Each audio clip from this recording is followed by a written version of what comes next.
This program is about 12 ideas that will bring order and success into our lives. These ideas will work wonders regardless of what we choose as the main thrust of our lives, for these are the great ideas that have evolved over the centuries, and together they form a constellation by which you and I can safely and successfully navigate. The great Spanish philosopher Ortega reminded us that we human beings are the only creatures on the planet Earth that are born into a natural state of disorientation with our world.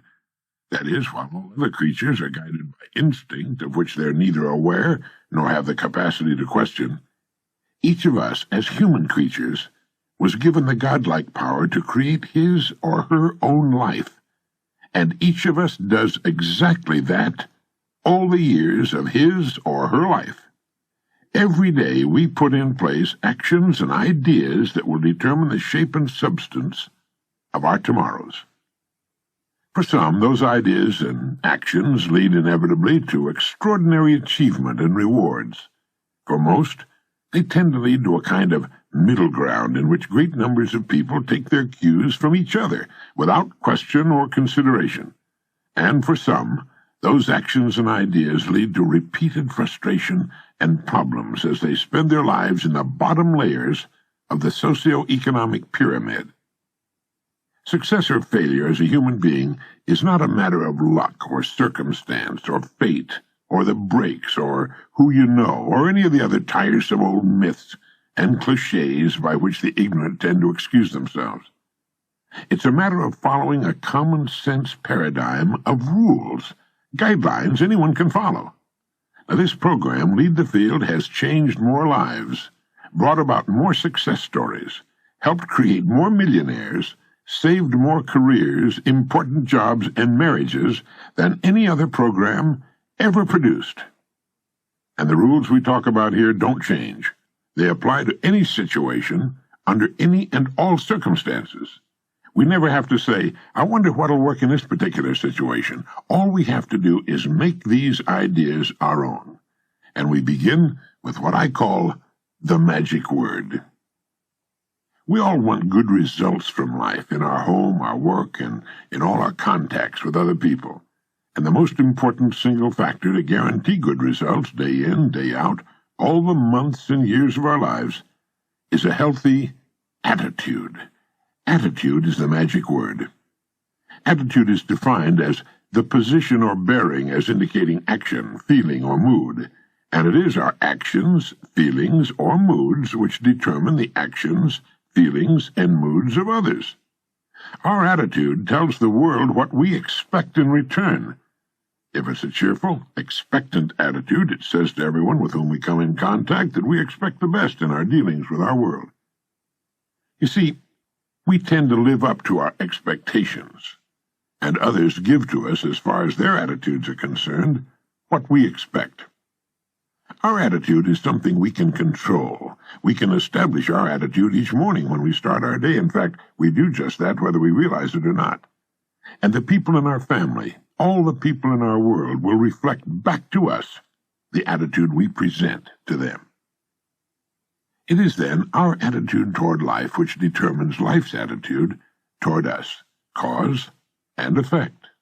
Everything we say or do will cause a corresponding effect. If we're cheerful, glad to be experiencing this miracle of life, others will reflect that good cheer back to us. We are the kind of person others enjoy being around. You and I are responsible for our lives. You and I produce causes all day long, every day of our lives. The environment can only return to us a corresponding effect.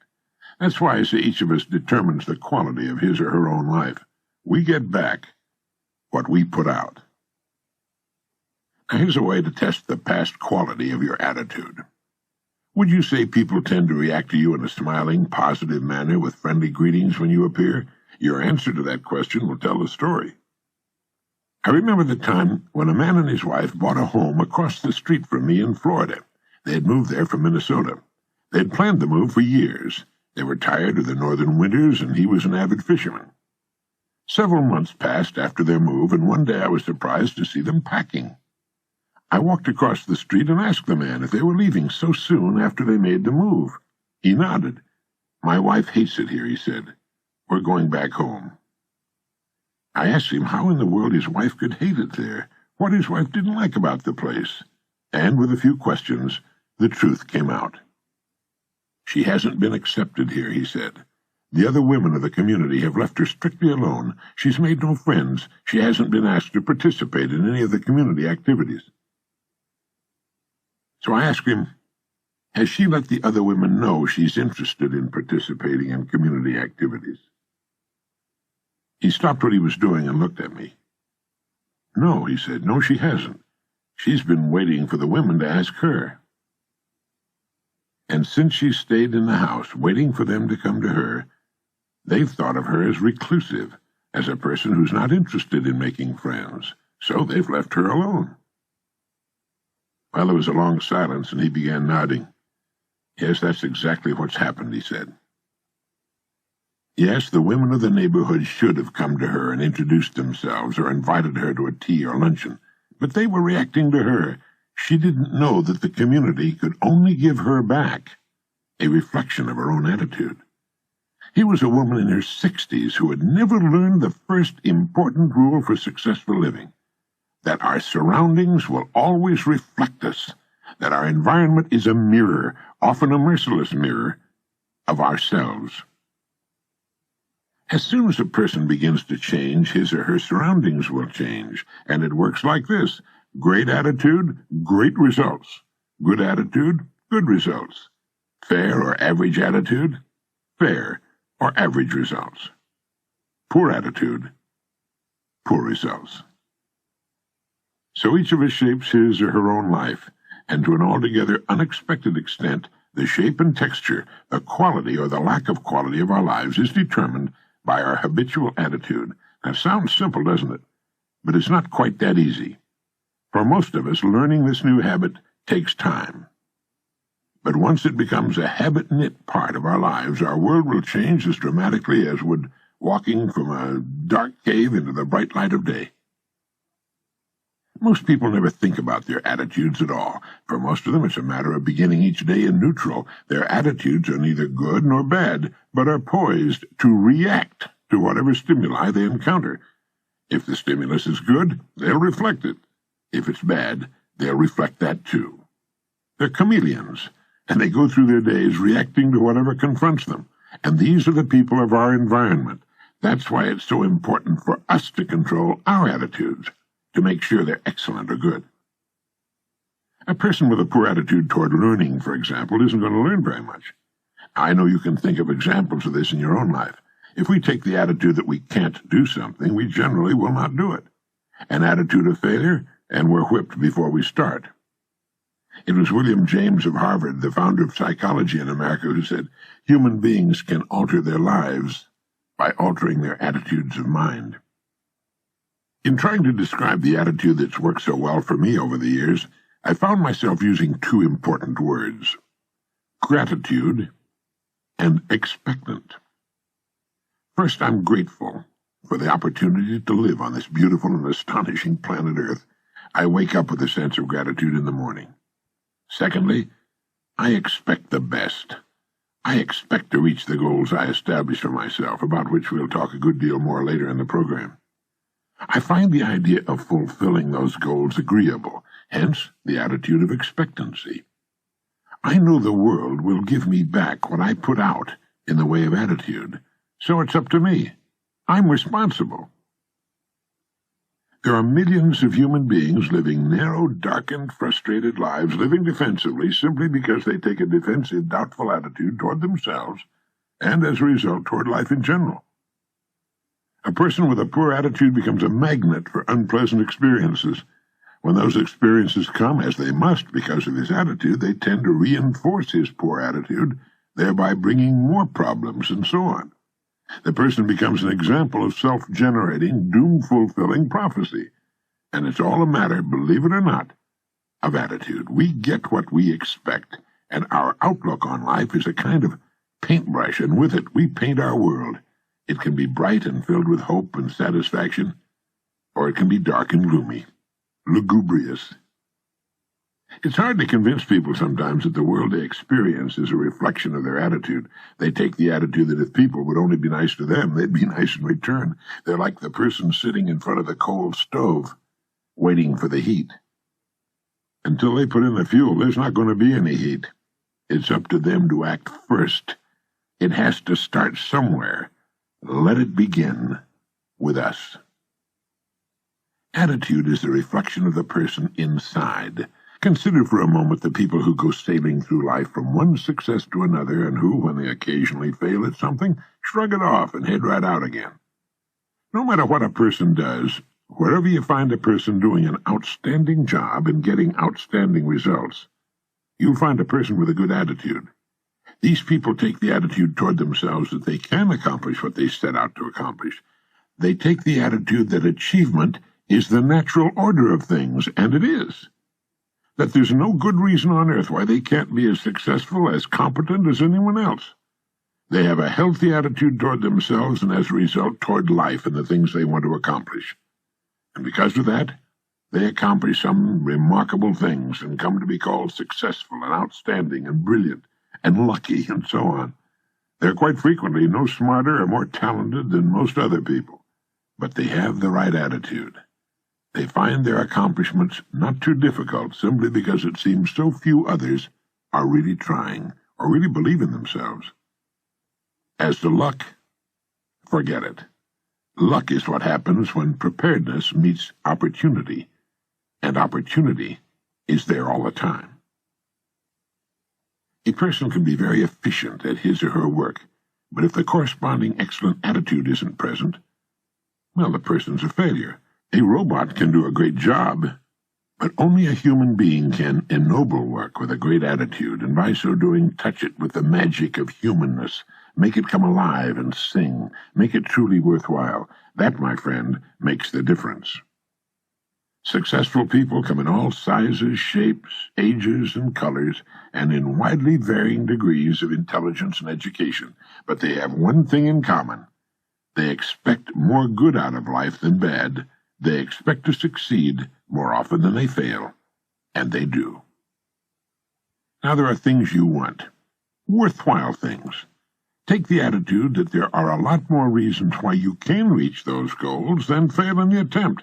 Go after them, work at it, keep your attitude positive, cheerful, and expectant, and you'll get them, and as you do, you'll grow to new plateaus and be able to accomplish still more.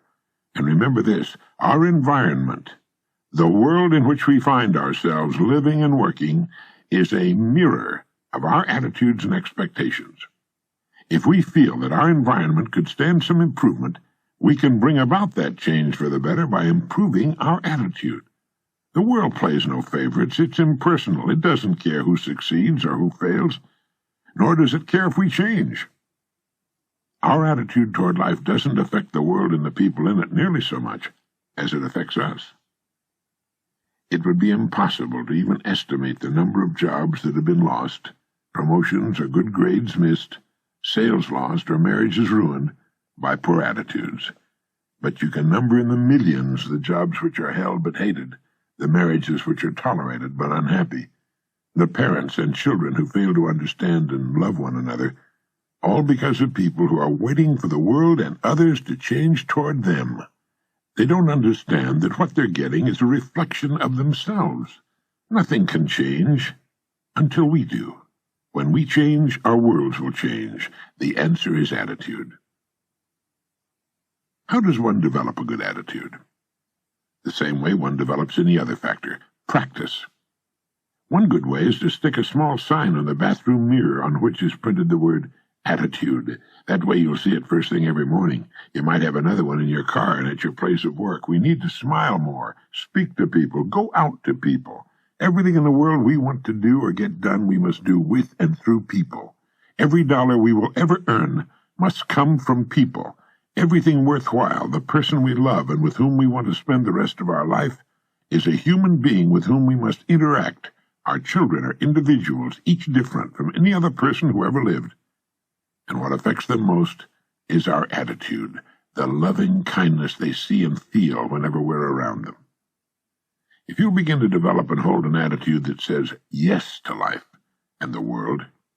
You'll be astonished at the changes you'll see. Someone once said, "Life is dull only to dull people." It's true, of course. It's also true that life is interesting only to interesting people, and life is successful only for successful people. We must be the epitome, the embodiment. We must radiate success before it'll come to us. We must first become mentally, from an attitude standpoint, the people we wish to become. Many years ago, a famous Los Angeles restaurateur was asked by a newspaper reporter, "When did you become successful?" And he replied, "I was successful when I was dead broke. I knew what I wanted to do, and I knew I'd do it. It was only a matter of time." He had a successful attitude long before the success he sought had become a reality.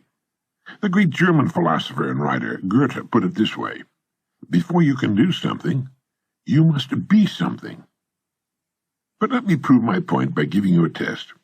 If you will conscientiously go about the test I'll outline and concentrate on it every day, you will find yourself becoming lucky, as the uninitiated call it. All sorts of wonderful things will begin happening in your life, and it'll show you what a great attitude can mean. So here's the test. Treat every person with whom you come in contact as the most important person on earth. Now, you do that for 3 excellent reasons. 1, as far as every person is concerned, he or she is the most important person on earth. 2, because that's the way human beings ought to treat each other. And 3, by treating everyone this way, we begin to form an important habit.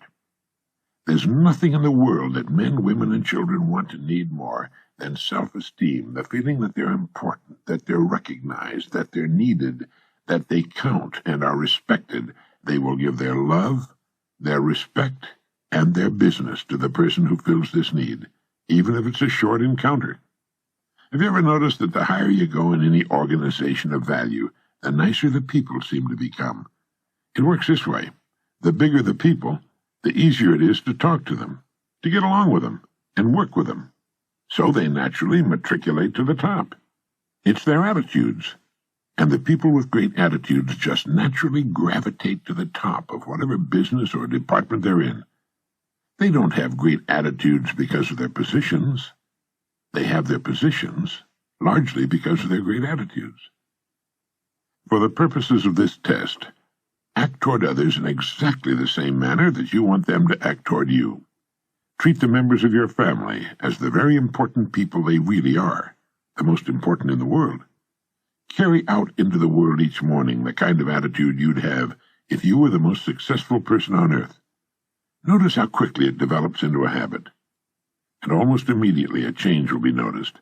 Irritations that used to frustrate you begin to disappear. When some less informed person gives you a bad time, don't let his poor attitude infect yours. Keep yours in hand. Keep it good. Keep cool, above it all, and smiling. If someone cuts in front of your car or acts in any other manner that shows a lack of courtesy, don't react as he would. Smile it off. Destructive emotions such as anger, hatred, or jealousy don't hurt others. They hurt you. They can make your life miserable. They can make you sick. Forgive everyone who ever hurt you. Really forgive them. And then forgive yourself. That's all past. Stewing over it, exhuming it, can only make you sick. Forgive and forget it.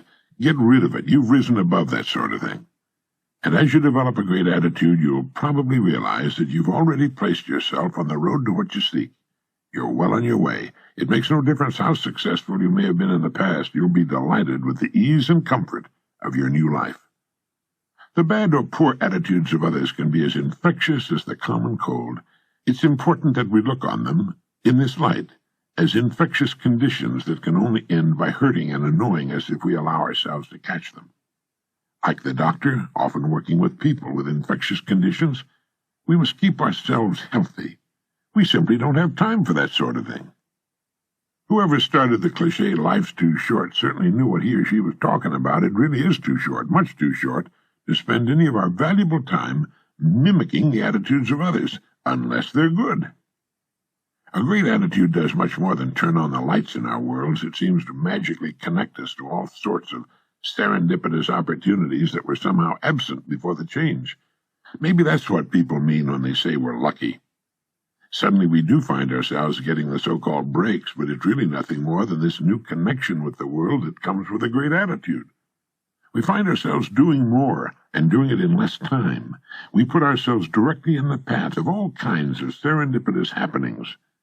When you begin to develop a better attitude, you should realize that you've already placed yourself in the top 5% of the people, the most successful people on earth. You've placed yourself on the road to what you seek. You've prepared the ground. You've only to plant the seed. Now, in summing up, here are a few points to keep in mind. First, it's our attitude at the beginning of a difficult task which, more than anything else, will bring about its successful outcome. Secondly, our attitudes toward others determine their attitudes toward us. We're all interdependent. The success we achieve in life will depend largely on how well we relate to others. Thirdly, before you can achieve the kind of life you want, you must think, act, talk, and conduct yourself in all of your affairs as would the person you wish to become. Keep a mental picture of that person before you as often as you can during the day. And fourthly, remember that the higher you go in any organization of value, the better the attitudes you'll find, and that attitudes are not the result of success. Success is the result of great attitudes. And finally, the deepest craving of the human being is for recognition and self-esteem, to be needed, to feel important, to be recognized and appreciated. That includes our loved ones and all the people with whom we come in contact during our days. To make these important principles a habit-knit part of our lives, here are some suggestions. Since our minds can hold only one thought at a time, make the thoughts you hold constructive and positive. Look for the best in people and ideas. Be constantly alert for new ideas you can put to use in your life. Don't waste time talking about your problems to people who can't solve them, or your health unless it's good, or you're talking to your doctor. It won't help you. It cannot help others. Radiate the attitude of well-being and confidence, the attitude of the person who knows where he or she's going. You'll find all sorts of good things happening to you. And lastly, treat everyone with whom you come in contact as the most important person on earth. Start this habit, practice it consistently, and you'll do it and benefit from it for the rest of your life. Thank you.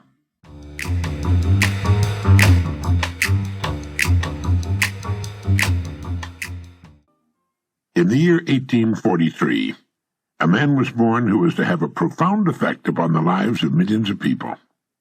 His name was Russell Herman Conwell. He became a lawyer, then a newspaper editor, and finally a clergyman.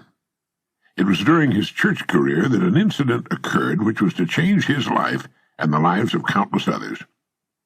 One day a group of young people came to Dr. Conwell at his church and asked him if he'd be willing to instruct them in college courses.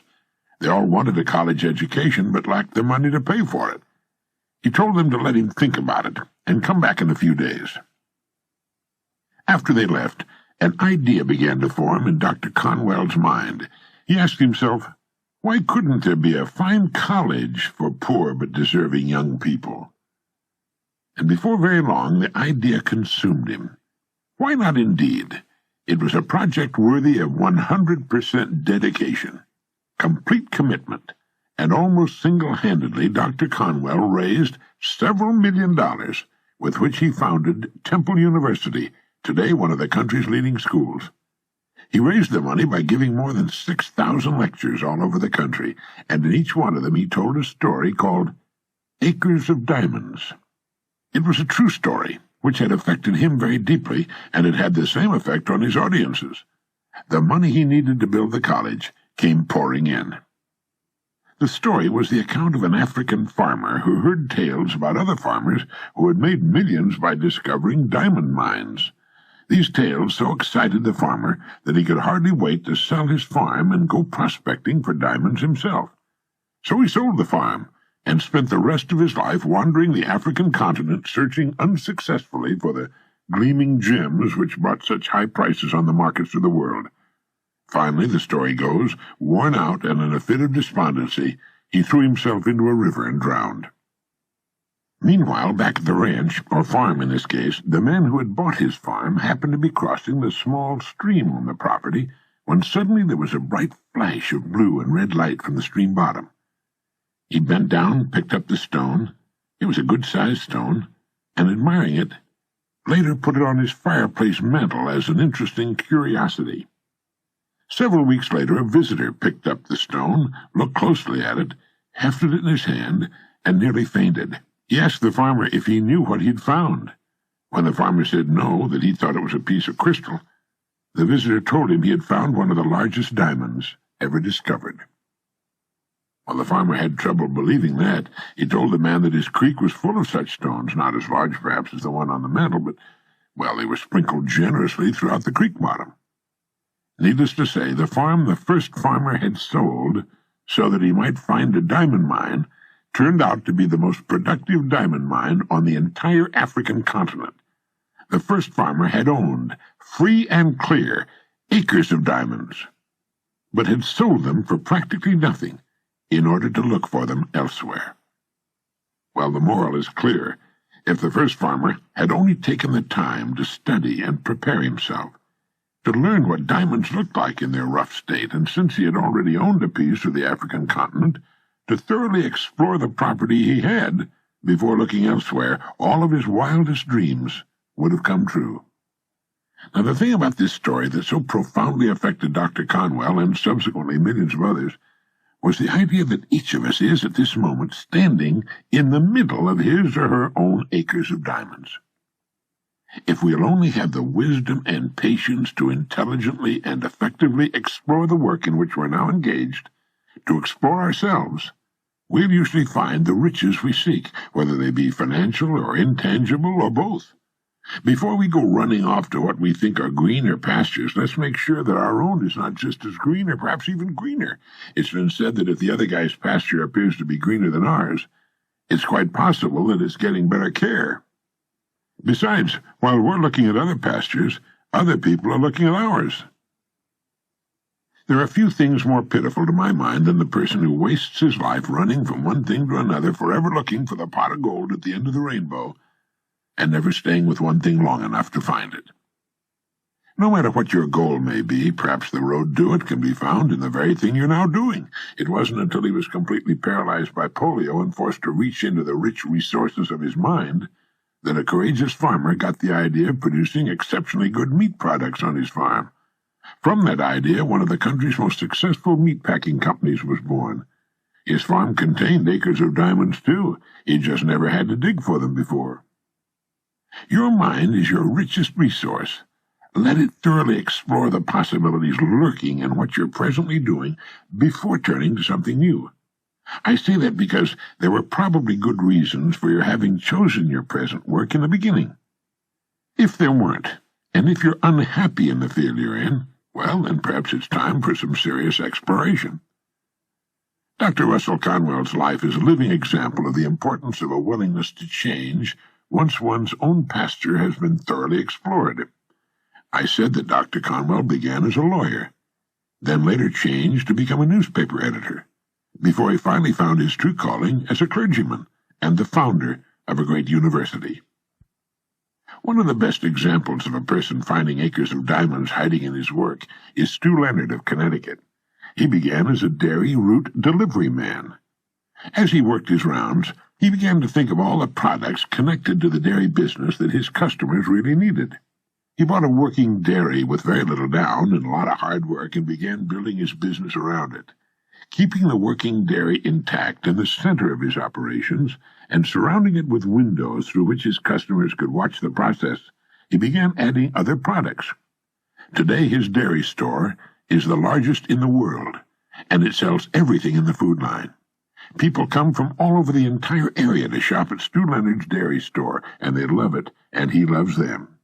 People who are too old or infirm to come to his store on their own are picked up in Stu Leonard's buses and brought to the store.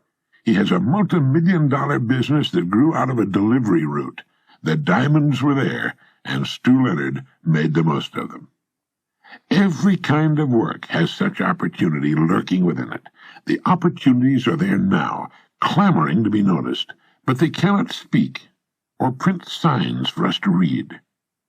Our part of the bargain is to look at our work with new eyes, with the eyes of creation. Teilhard de Chardin said, "It is our duty as men and women to proceed as though limits to our abilities do not exist. We are collaborators in creation." A man I knew in Arizona began with a small gas station. One day, sitting at his desk and watching through the window while one of his young attendants filled a man's gas tank, he watched the customer while he stood about waiting for the job to be finished.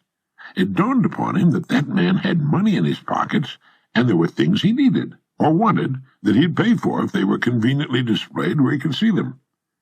So he began adding things: fishing tackle, then fishing licenses, hunting and camping equipment, rifles, shotguns, ammunition, hunting licenses. He found an excellent line of aluminum fishing boats and trailers. He began buying up the contiguous property around him. Then he added an auto parts department. He'd always carried cold soft drinks and candy, but now he added an excellent line of chocolates in a refrigerated case. Before long, he sold more chocolates than anyone else in the state. He carried thousands of things his customers could buy while waiting for their cars to be serviced. All the products he sold also guaranteed that most of the gas customers in town would come to his station. He sold more gas.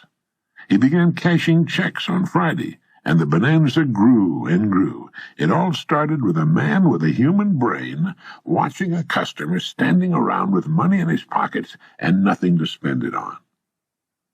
Others would have lived and died with the small service station, and they do. My friend saw the diamonds. Both my friend in Arizona and Stu Leonard in Connecticut are customer-oriented. Serve the customer. Serve the customer better than anyone else is serving the customer. Stu Leonard has his company policy conspicuously displayed in his store for all to read, and it goes like this. Rule number 1, the customer is always right. Rule number 2, if you think the customer is wrong, read rule number 1 again. Many service station operators, upon seeing a wealthy customer drive in, might say to themselves, I ought to be in his business. Not so. There's just as much opportunity in one business as another, if we'll only stop playing copycat with each other and begin to think creatively, begin to think in new directions. It's there, believe me, and it's our job to find it. Take the time to stand off and look at your work as a stranger might, and ask, why does he do it that way?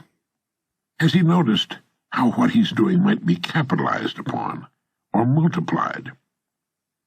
If you're happy with things as they are, then by all means keep them that way. But there's great fun in finding diamonds hiding in ourselves and in our work. We never get bored or blasé or find ourselves in a rut. A rut, we're reminded, is really nothing more than a grave with the ends kicked out. Some of the most interesting businesses in the world grew out of what was originally a very small idea in a very small area. If something is needed in one town, then the chances are it's also needed in all towns and cities all over the country. You might also ask yourself, how good am I at what I'm presently doing? Do you know all there is to know about your work?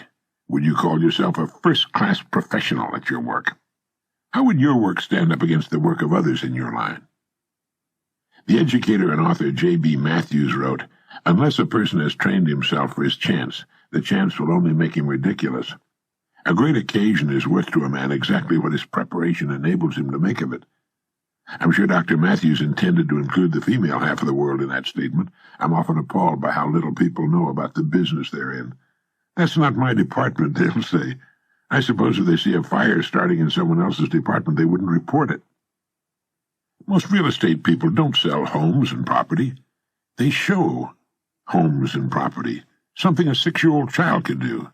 They often know nothing at all about selling or marketing, yet they call themselves real estate professionals. They're actually tour guides. This is the living room, they say to intelligent men and women who already know what a living room looks like. Someone, come to think of it, I think it was me, once wrote that the human race is much like a convoy in time of war. The whole menagerie is slowed down to protect the slowest ships, and they march on in that dusty valley, unmindful of the diamonds beneath their feet.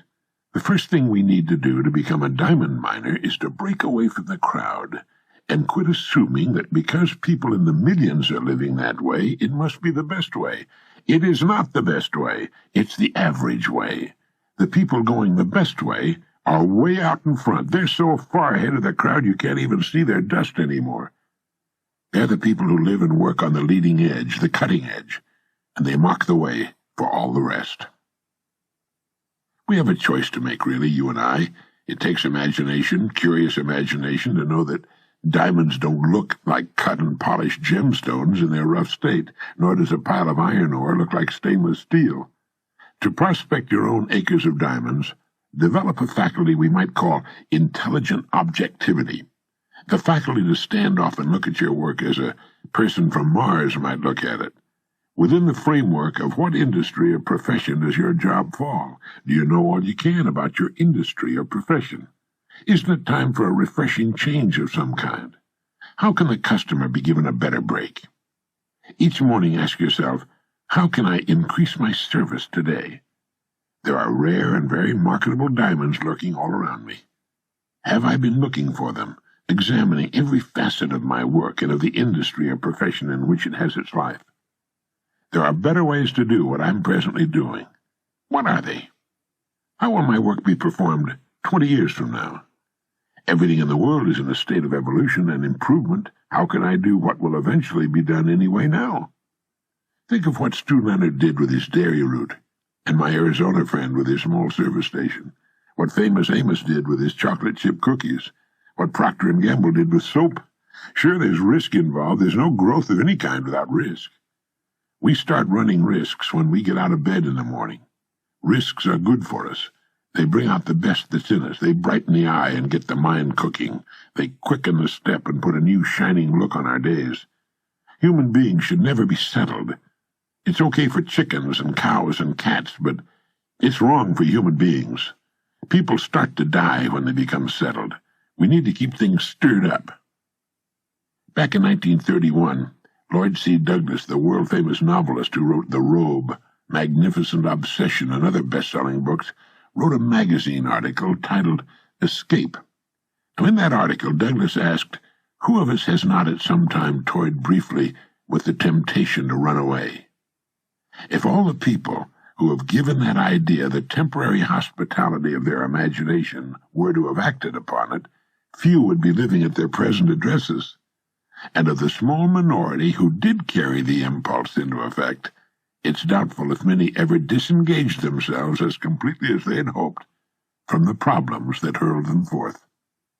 More often than otherwise, it may be surmised, they packed up their troubles in their old kit bags and took them along. The point of the article was simply, don't try to run away from your troubles. Overcome them. Prevail right where you are. What we're really after is not escape from our perplexities and frustrations, but a triumph over them. And one of the best ways to accomplish that is to get on course and stay there. Restate and reaffirm your goal, the thing you want most to do, the place in life you want most to reach. See it clearly in your mind's eye, just as you can envision the airport in Los Angeles when you board your plane in New York. Or like a great ship in a storm, just keep your heading and your engines running. The storm will pass, although sometimes it seems that it never will. And one bright morning you'll find yourself passing the harbor light. Then you can give a big sigh of relief, rest a while, and almost before you know it, you'll find your eyes turning seaward again. You'll think of a new harbor you'd like to visit, a new voyage upon which to embark. And once again you'll set out. And that's just the way this funny-looking, two-legged, curious, imaginative, tinkering, fiddling dreamer called a human being operates. He escapes from problems not by running away from them, but by overcoming them. And no sooner does he overcome one set of problems, but he starts looking around for new and more difficult pickles to get himself into and out of. So if you find yourself looking at travel folders and thinking of running away, go ahead. Think about it. It'll get your mind off things for a while. Then zero in on your goal, more about that later, and get busy. Take one thing at a time, and before you know it, you'll start seeing those diamonds scattered all over your world, and you'll be out in the clear again. If you feel like running away from it all once in a while, you're perfectly normal. If you stay and get rid of your problems by working your way through them, you're a successful citizen. Start taking an hour a day with a legal pad and dissect your work. Take it apart and look at its constituent parts. There's opportunity there. That's your acre of diamond.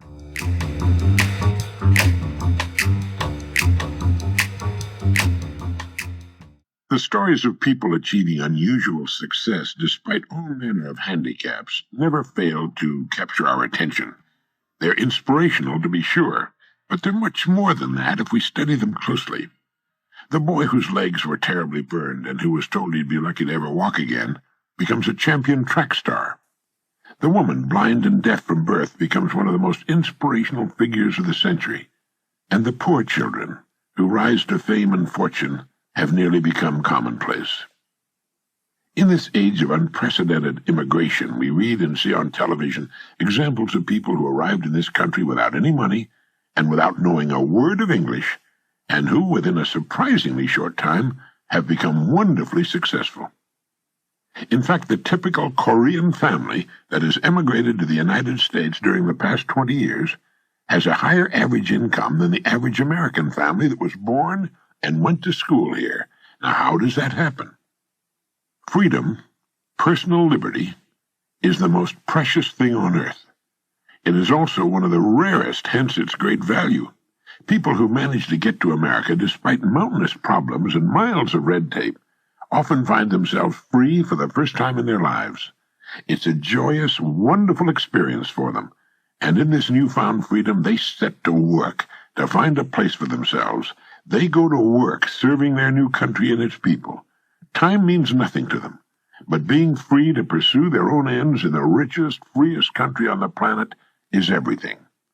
They all go to work, and they work hard, and their work is excellent, first class, as good as they can do it, and it's priced fairly.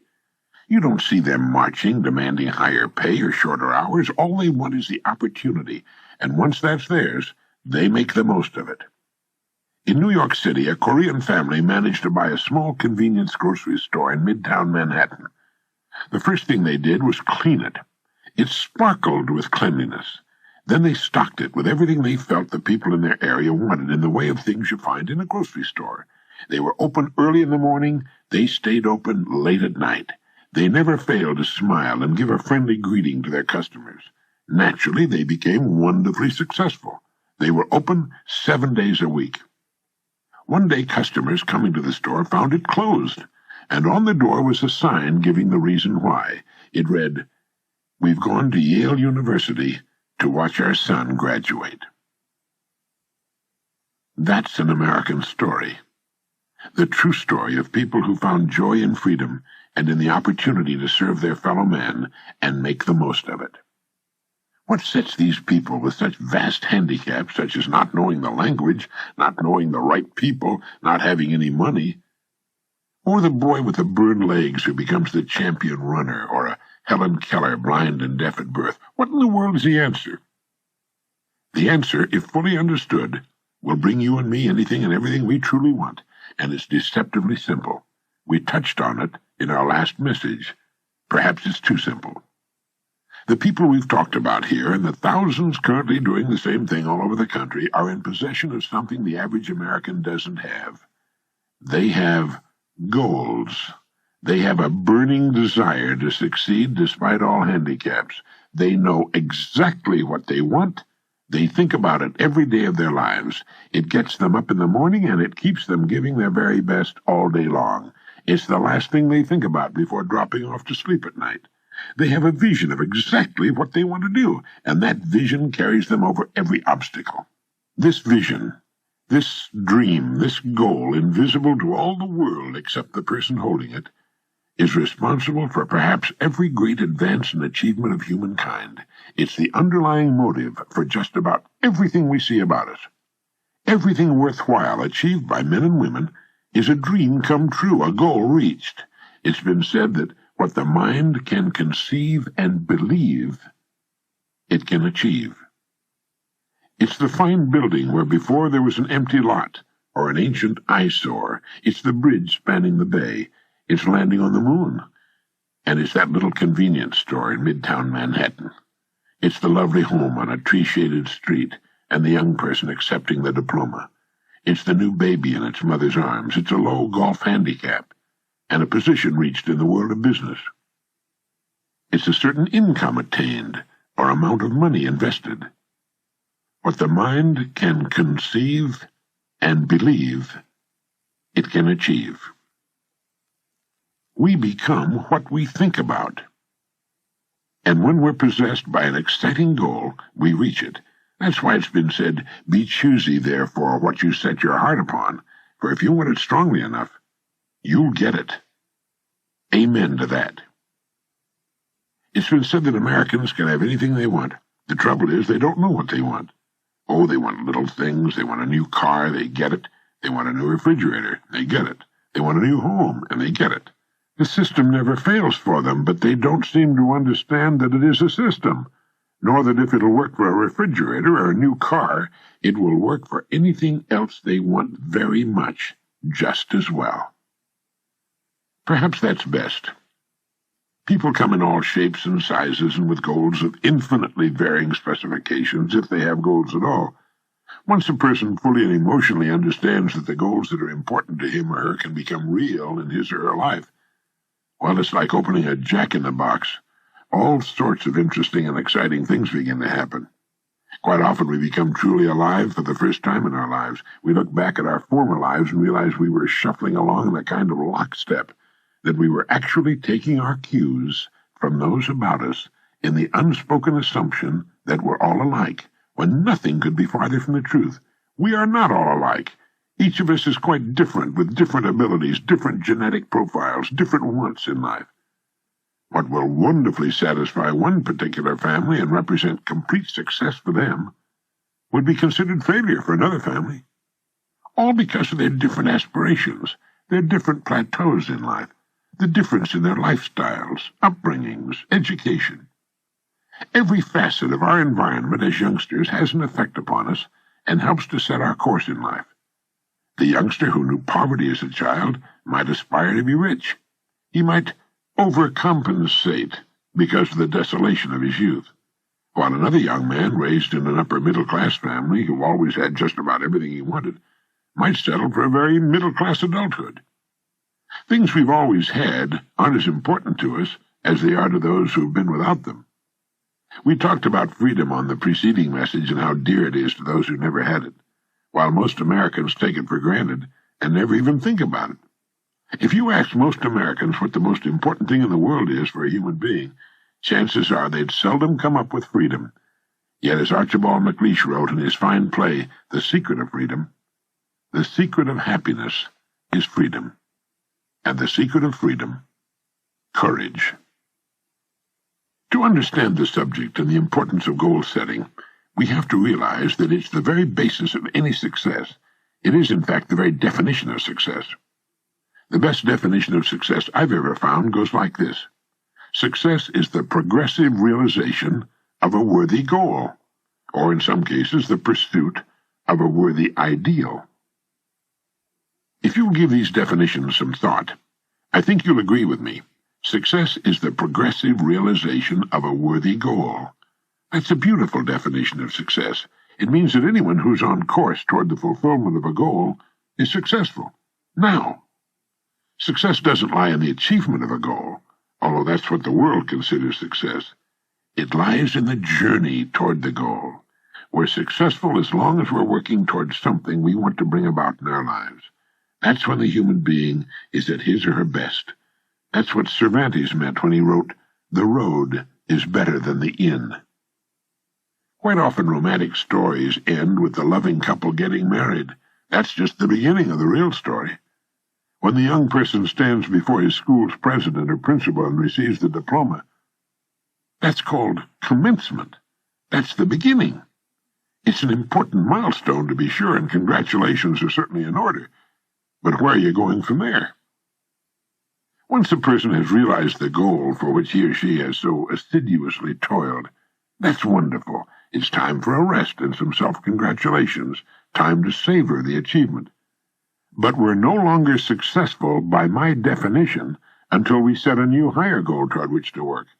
We're at our best when we're climbing, thinking, planning, working, when we're on the road towards something we want to bring about. I don't mean by this that we should become workaholics. Far from it. In fact, it's been well established that the most successful men and women manage to live in a wonderful state of balance, with lots of recreation. Take that word recreate apart when you've got some time, and you'll find it interesting. And they get lots of rest. The mind works best when we're properly rested, and our minds are the best and most important parts of us, regardless of what we choose to do. Did you ever hear an athlete say, it's about 90% mental? Whatever the percentage really is in a good game of golf or tennis, it's very large. As we pointed out in the magic word, our mental attitude can make all the difference between winning and losing. With our definition, success being the progressive realization of a worthy goal, we cover all the bases. The young person working to finish school is as successful as any person on earth. The person working toward a particular position with his or her company is just as successful. If you have a goal that you find worthy of you as a person, a goal that fills you with joy at the thought of it, believe me, you'll reach it. But as you draw near and see that the goal will soon be achieved, begin to think ahead to the next goal you're going to set. It often happens that a writer, halfway through a book, will hit upon the idea for his next one and begin making notes or ideas for a title, even while he's finishing work on the one in progress. That's the way it should be. One of my favorite poems is by Rabindranath Tagore, the distinguished Calcutta poet, and it goes like this. I slept and dreamt that life was joy. I woke and saw that life was duty. I acted, and behold, duty was joy. We are at our very best, and we are happiest, when we are fully engaged in work we enjoy on the journey toward the goal we've established for ourselves. It gives meaning to our time off and comfort to our sleep. It makes everything else in life so wonderful, so worthwhile. Most people, when they think of the word success, tend to equate it with lots of money. Sometimes that's a natural part of the goal and tells us how well we're doing, but not always by any means. Success is whatever we want it to be, that is worthy of us. That's why I commented earlier that success may also be defined as the pursuit of a worthy ideal. For example, I can't imagine anyone being more successful than an outstanding teacher who's striving to know more about the art of teaching and the subject matter that will catch the interest of his or her pupils, who understands that every student is different and learns at a different rate of speed. Joy and satisfaction come to us from serving others, and there are literally millions of ways of doing that. For those whose goals involve the serving of great numbers of people, chances are they'll be richly rewarded indeed. In fact, for many, a goal is a certain level of income or a certain amount of money in an investment account. A goal is an individual thing, as individual as the person, him or herself. Since no two people are exactly alike, it stands to reason that no two of us will have exactly the same goals. One thing a goal must do, however, is fill us with positive emotion when we think about it. It must be something we want very much to bring about. The more intensely we feel about a goal, the more assuredly the idea buried deep in our subconscious will direct us along the path to its fulfillment. I once used the quotation, "No one gets rich without enriching others." I received a letter from a man in Utah who wrote, "How about those who get rich in the drug trade, or those who produce and sell pornography? How do they enrich others?" It was a good question, especially in these times. I wrote back to him and told him that my definition of success is the progressive realization of a worthy goal. Certainly people in the drug and pornography business would not qualify as successful. What they're doing is counterproductive, destructive, and involves, in the case of drugs, the enslavement and death of thousands. And I went on to say that, while our needs are few and relatively simple, our wants, in this incredibly affluent society, are virtually endless.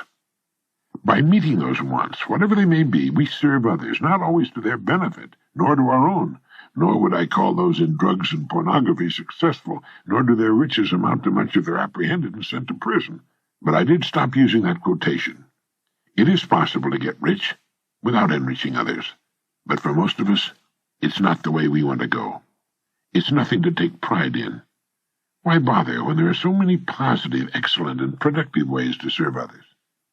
But whatever our goal happens to be, if we stay with it, if we're fully committed to it, we'll reach it. That's the way it works. It's estimated that about 5% of the population achieves unusual success. For the rest, averages seem to be good enough. Most seem to just drift along, taking circumstances as they come, and perhaps hoping from time to time that things will get better. I like to compare human beings with ships, as Carlyle used to do. It's estimated that about 95% can be compared to ships without rudders. Subject to every shift of wind and tide, they are helplessly adrift, and while they fondly hope that they will one day drift into some rich and bustling port, you and I know that for every narrow harbor entrance, there are 1,000 miles of rocky coastline. The chances of their drifting into port are 1,000 to 1 against them. Our state lotteries wax rich on such people. So do the slot machines at Las Vegas and Atlantic City. They look to luck, but don't seem to realize how steeply the odds are stacked against them. Someone wins from time to time, to be sure, but the odds are still there. But the 5% who have taken the time and exercised the discipline to climb into the driver's seat of their lives, who've decided upon a challenging goal to reach and fully committed themselves to reaching it, sail straight and far across the deep oceans of life, reaching one port after another, and accomplishing more in just a few years than the rest accomplish in a lifetime. If you should visit a ship in port and ask the captain for his next port of call, he'll tell you in a single sentence. Even though the captain cannot see his port, his destination, for fully 99% of the voyage, he knows it's there, and that barring an unforeseen and highly unlikely catastrophe, he'll reach it. All he has to do is keep doing certain things every day. If someone asks you for your next port of call, your goal, could you tell him? Is your goal clean and concise in your mind? Do you have it written down? It's a good idea. We need reminding, reinforcement. If you can get a picture of your goal and stick it to your bathroom mirror, it's an excellent idea to do so. Thousands of successful people carry their goals written on a card in their wallets or purses. When we ask people what they're working for, chances are they'll answer in vague generalities. They might say, "Oh, good health," or "happiness," or "lots of money." That's not good. Good health should be a universal goal. We all want that and do our best to achieve and maintain it. But happiness is a byproduct of something else, and lots of money is much too vague. It might work, but I think it's better to choose a particular sum of money. The better, the clearer our goal is defined, the more real it becomes to us, and before long, the more attainable. Happiness comes from the direction in which we're moving. For example, children are happier on Christmas morning, before opening their presents, than they are Christmas afternoon. No matter how wonderful their presents may be, it's after Christmas. They'll enjoy their gifts, to be sure, but we often find them querulous and irritable Christmas afternoon. We're happier on our way out to dinner than we are on the way home. We're happier going on vacation than we are coming home from it. And we're happier moving toward our goals than even after they've been accomplished, believe it or not. That's why it's so important to set new goals as soon as the current one is realized. And we should never stop this process. All the days of our lives we should be engaged in moving toward, earning, and looking forward to a new plateau on which to stand, a new goal to accomplish. If you, like so many millions of Americans, don't know what it is you want sufficiently to name as your primary goal, I recommend you make out a want list. Take a notepad. Go off by yourself and write down the things you'd really like to have very much, or do. One might be a beautiful new home, or a trip around the world, a visit to some special country or place. You might be yearning for a sailboat or a motor yacht, or if you're an avid fisherman, you might want to go salmon fishing in Alaska or trout fishing in New Zealand. It might be a business of your own or a particular position with your company. It might be a certain income that will permit you to live the way you'd like to live, or, as I said earlier, a certain amount of money in good investments or in a savings account. How about a special make of car or an addition to your present home? Just write down everything you can think of that you would really like to see come about in your life. Then, when you've exhausted your wants, go over the list again and number the items in the order of their importance. Then make number 1 your present goal. Listen to this message often, as I hope you'll listen to all the messages until they become a habit-knit way of thinking and doing things. Believe me, the system works. It works every time. Life plays no favorites. If anyone can succeed, and millions do, so can you. Of one thing you may be sure, you will become what you think about. If your thinking is circular and chaotic, your life will reflect that chaos. But if your thinking is orderly and clear, if you have a goal that's important for you to reach, then reach it.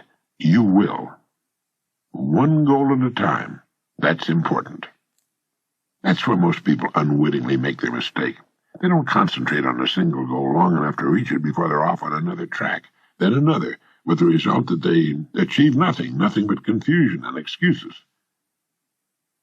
I started looking for the so-called secret of success when I was 12 years old. I read every book I could find on the subject. I studied psychology and sociology. I studied the great religions of the world, and I read the world's greatest philosophers. And all of a sudden, many years later, I realized that in the hundreds of lives I'd studied, in the countless books I'd read, a plain and simple truth had kept appearing. It's believed that no one can learn anything until he or she is ready for it, and apparently I was finally ready, in my late 20s, to finally see for the first time the secret I had searched for so long. It was simply this: we become what we think about. You see, you are at this moment the living embodiment of the sum total of your thoughts to this point in your life. You can be nothing else. Similarly, 5 years from now, you'll be the sum total of your thoughts to that point in time. But you can control your thoughts. You can decide upon that on which you wish to concentrate, about what you think about from this point forward, and you will become that. You will realize that goal as sure as anything on earth can be sure. That's why having a goal toward which to work is so very important. It gives our minds a focus and our lives direction. By thinking every morning, every night, and as many times during the day as you can about this exciting single goal we've established for ourselves, we actually begin moving toward it and bringing it toward us. When we concentrate our thinking, it's like taking a river that's twisting and turning and meandering all over the countryside and putting it into a straight, smooth channel. Now it has power, direction, economy, speed. Several billions of human beings would give anything they have to enjoy the freedom and personal liberty you and I take for granted, to have the right to choose their work and their goals, to enjoy our bountiful standard of living, our educational system, to know the peace and privacy of our homes, and to have laws which protect the citizen rather than persecute him. We have it all, yet in the midst of our plenty, millions lead unhappy, aimless lives. They live in tiny prisons of their own fashioning. These are the people who don't know that each of us, each one of us, not the economy, or fate, or luck, or the breaks, each one of us is in charge of his or her own life. Each one of us is completely responsible. As Carlyle put it, the person without a purpose is like a ship without a rudder. Have a purpose in life, and having it, throw such strength of mind and muscle into your work as God has given you. He also said, a person with a half volition goes backward and forward and makes no way on the smoothest road. But the person with a whole volition advances on the roughest and will reach his or her purpose if there be even a little wisdom in it. And Munger said, there is no road to success but through a clear, strong purpose. Nothing can take its place. A purpose underlies character, culture, position, attainment of every sort. So decide upon your goal. Insist upon it. Look at your goal card every morning and night, and as many times during the day as you conveniently can. By so doing, you'll insinuate your goal into your subconscious mind. You'll see yourself as having already attained your goal, and do that every day without fail. And it will become a habit before you realize it. A habit that will take you from one success to another all the years of your life. For that is the secret of success, the door to everything you will ever have or be. You are now, and you most certainly will become, what you think about.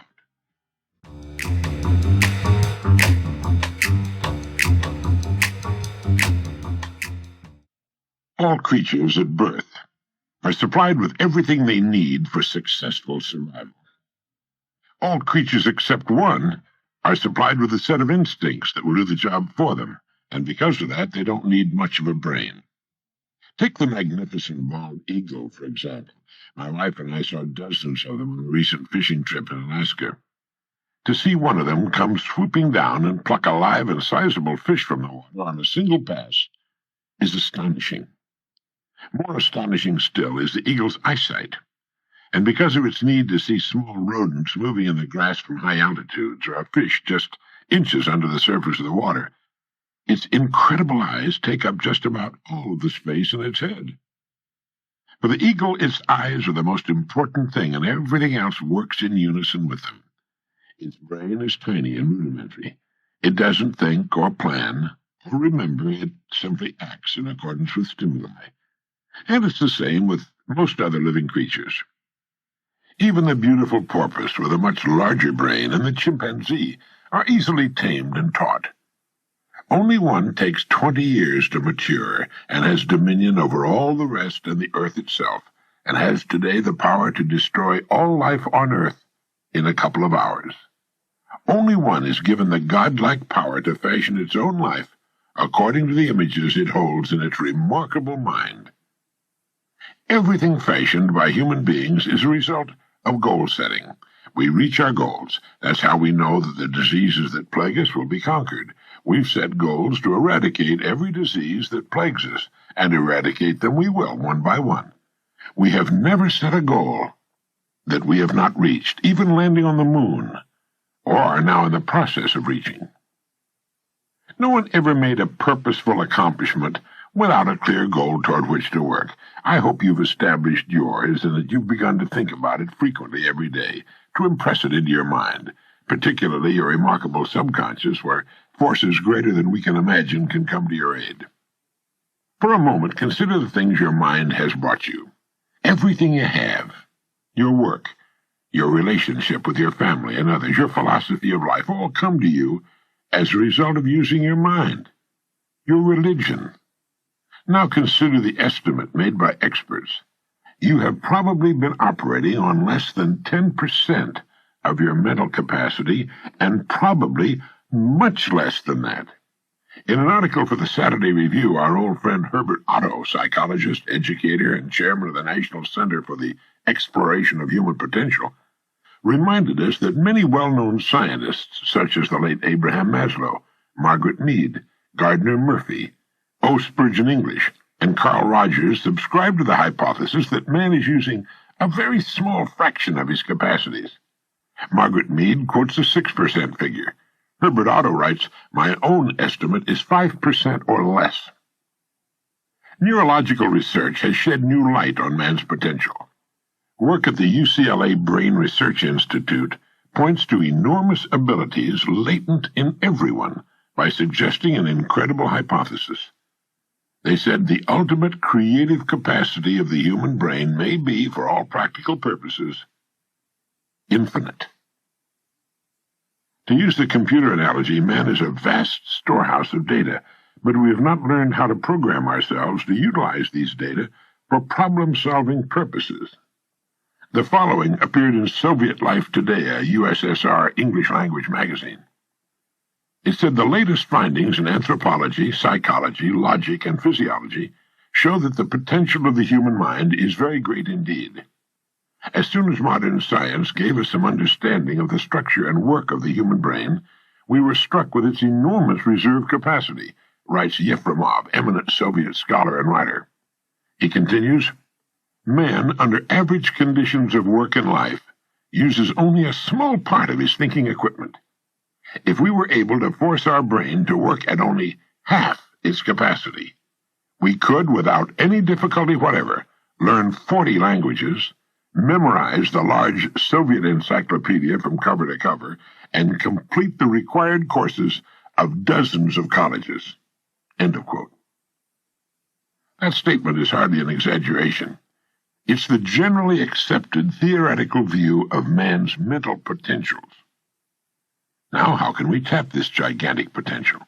It's a big and very complex problem with many ramifications.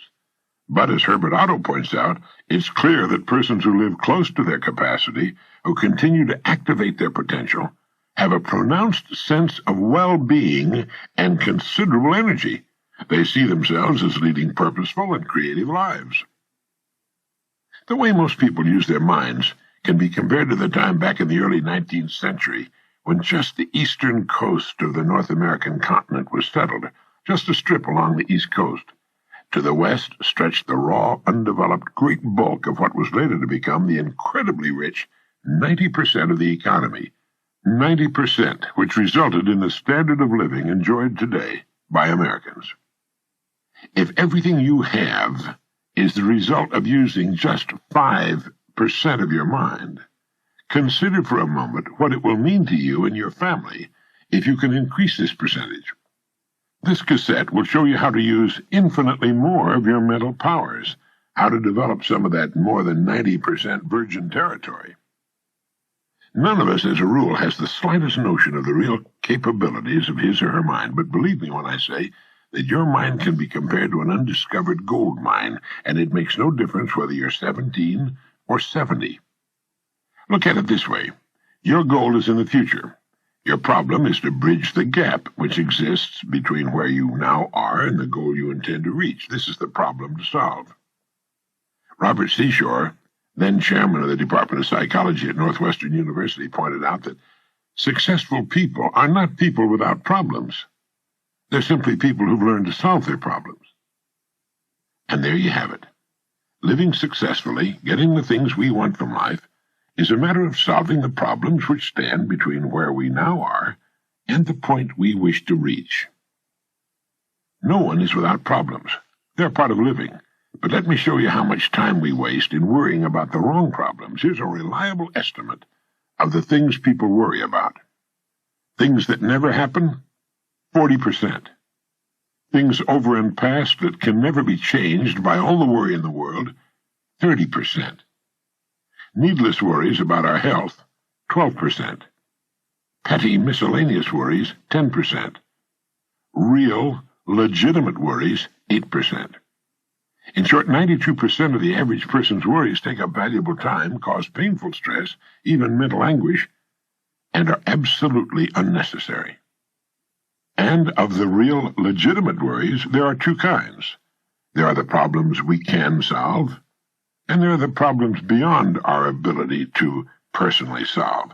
But most of our real problems usually fall into the first group, the ones we can solve if we learn how.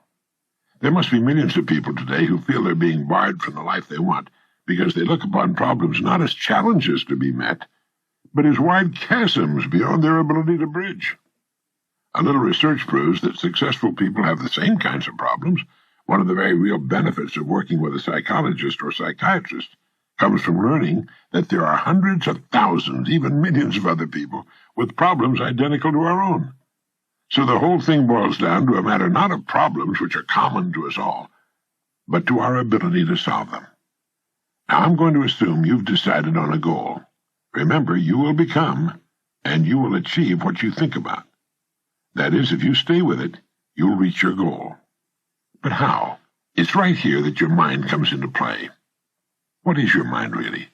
Nobody knows for sure. Perhaps the best way to describe it is to quote Pulitzer Prize-winning playwright Archibald MacLeish.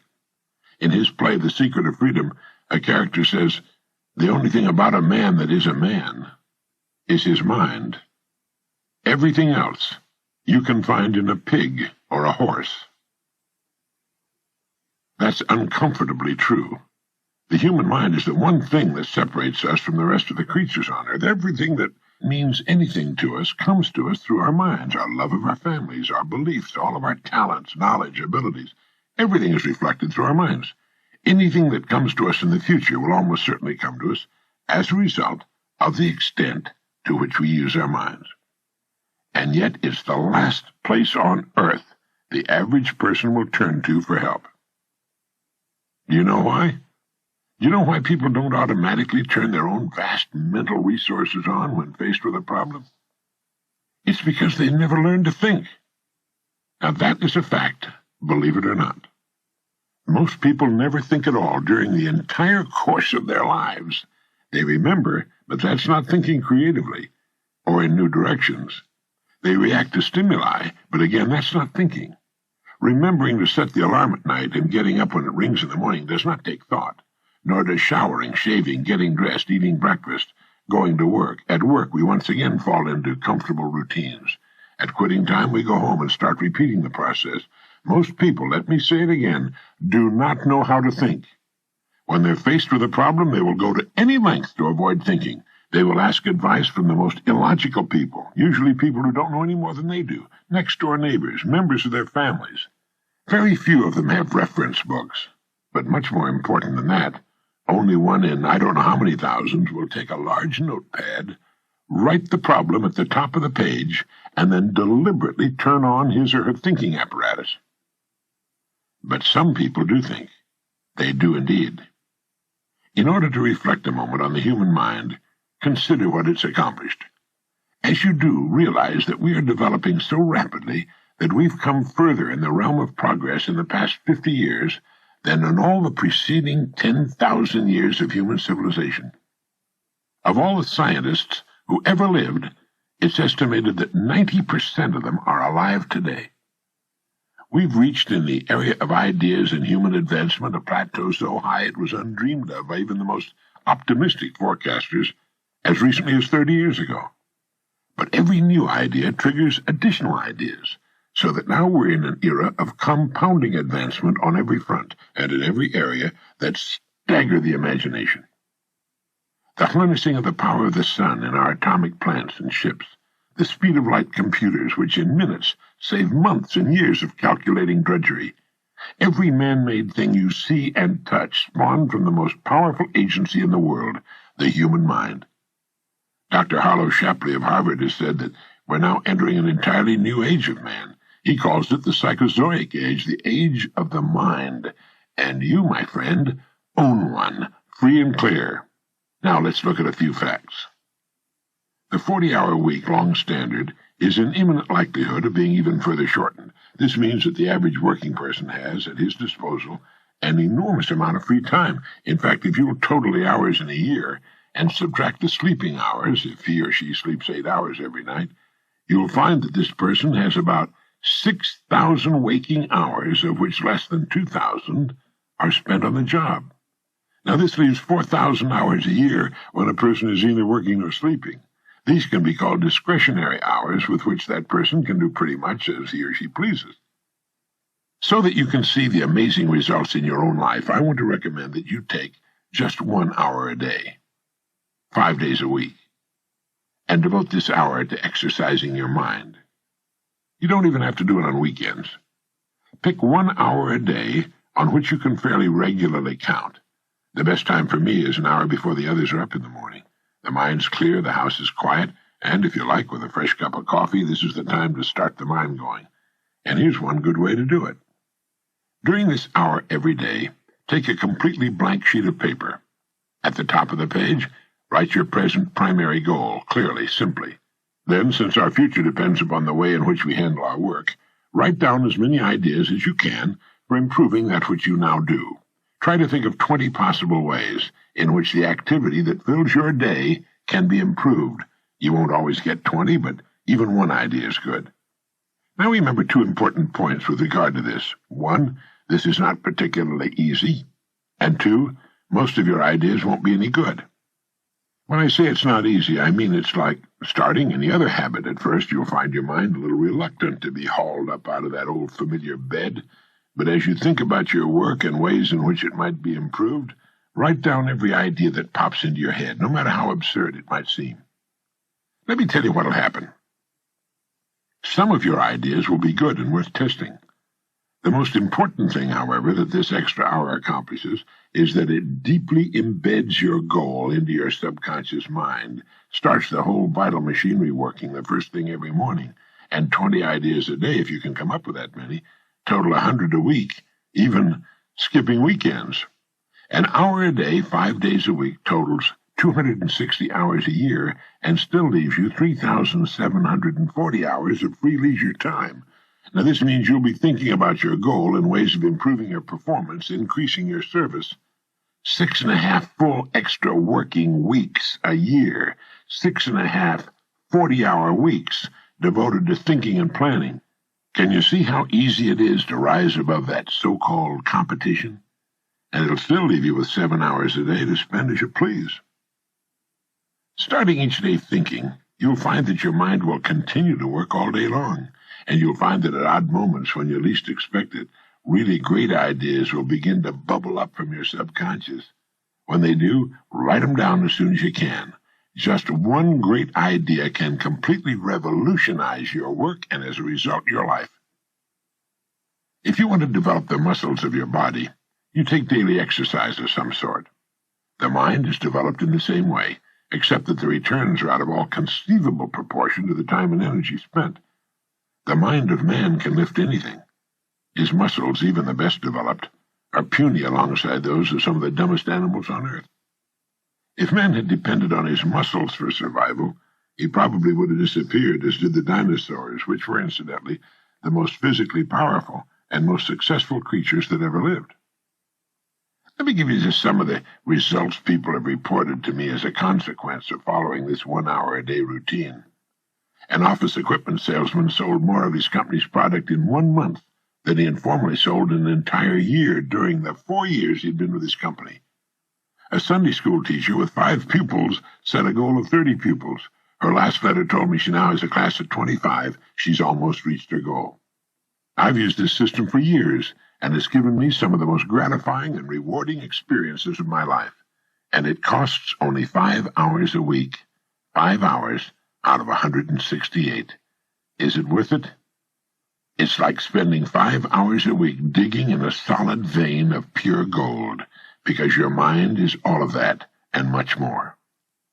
Each time you write your goal at the top of the sheet of paper, don't worry or become concerned about it. Think of it as only waiting to be reached, a problem only waiting to be solved. Face it with faith and bend all the great powers of your mind toward solving it. And believe me, solve it you will. You know, this puts each of us in the driver's seat. Now let's briefly recap. 1. This week, start spending 1 hour a day getting as many ideas as you can. Try for 20 a day on ways to improve what you're now doing. Don't become discouraged. Remember, the achievement of your goal very likely depends upon it, as does your whole future. Once you start exercising your mind in this way, I know you'll want to continue the practice. 2. If everything you now have is the result of using, say, 5 to 10% of your mental ability, you can imagine what life will be like if you can increase this figure to 20% or more. 3. Successful people are not people without problems. They're simply people who've learned to solve their problems. 4. Don't waste time and energy worrying about needless things. 40% of them will never happen, 30% have already happened and can't be changed, 12% are needless worries about our health, 10% are petty miscellaneous worries, and only 8% are genuine. Try to separate the real from the unnecessary and solve those which are within your ability to solve. 5. The human race has advanced farther during the past 50 years than in all the preceding 10,000 years of human civilization. We're now living right in the middle of the golden age man has been dreaming of and praying for centuries, and it's going to get better. Last of all, the only thing in the world that can take you to your goals in life is your mind, its effective use, and following through on the good ideas it supplies you. Each of us has a tendency to underestimate his or her own abilities. We should realize that we have, deep within ourselves, deep reservoirs of great ability, even genius, that can be tapped if we'll just dig deep enough. It's the miracle of your mind.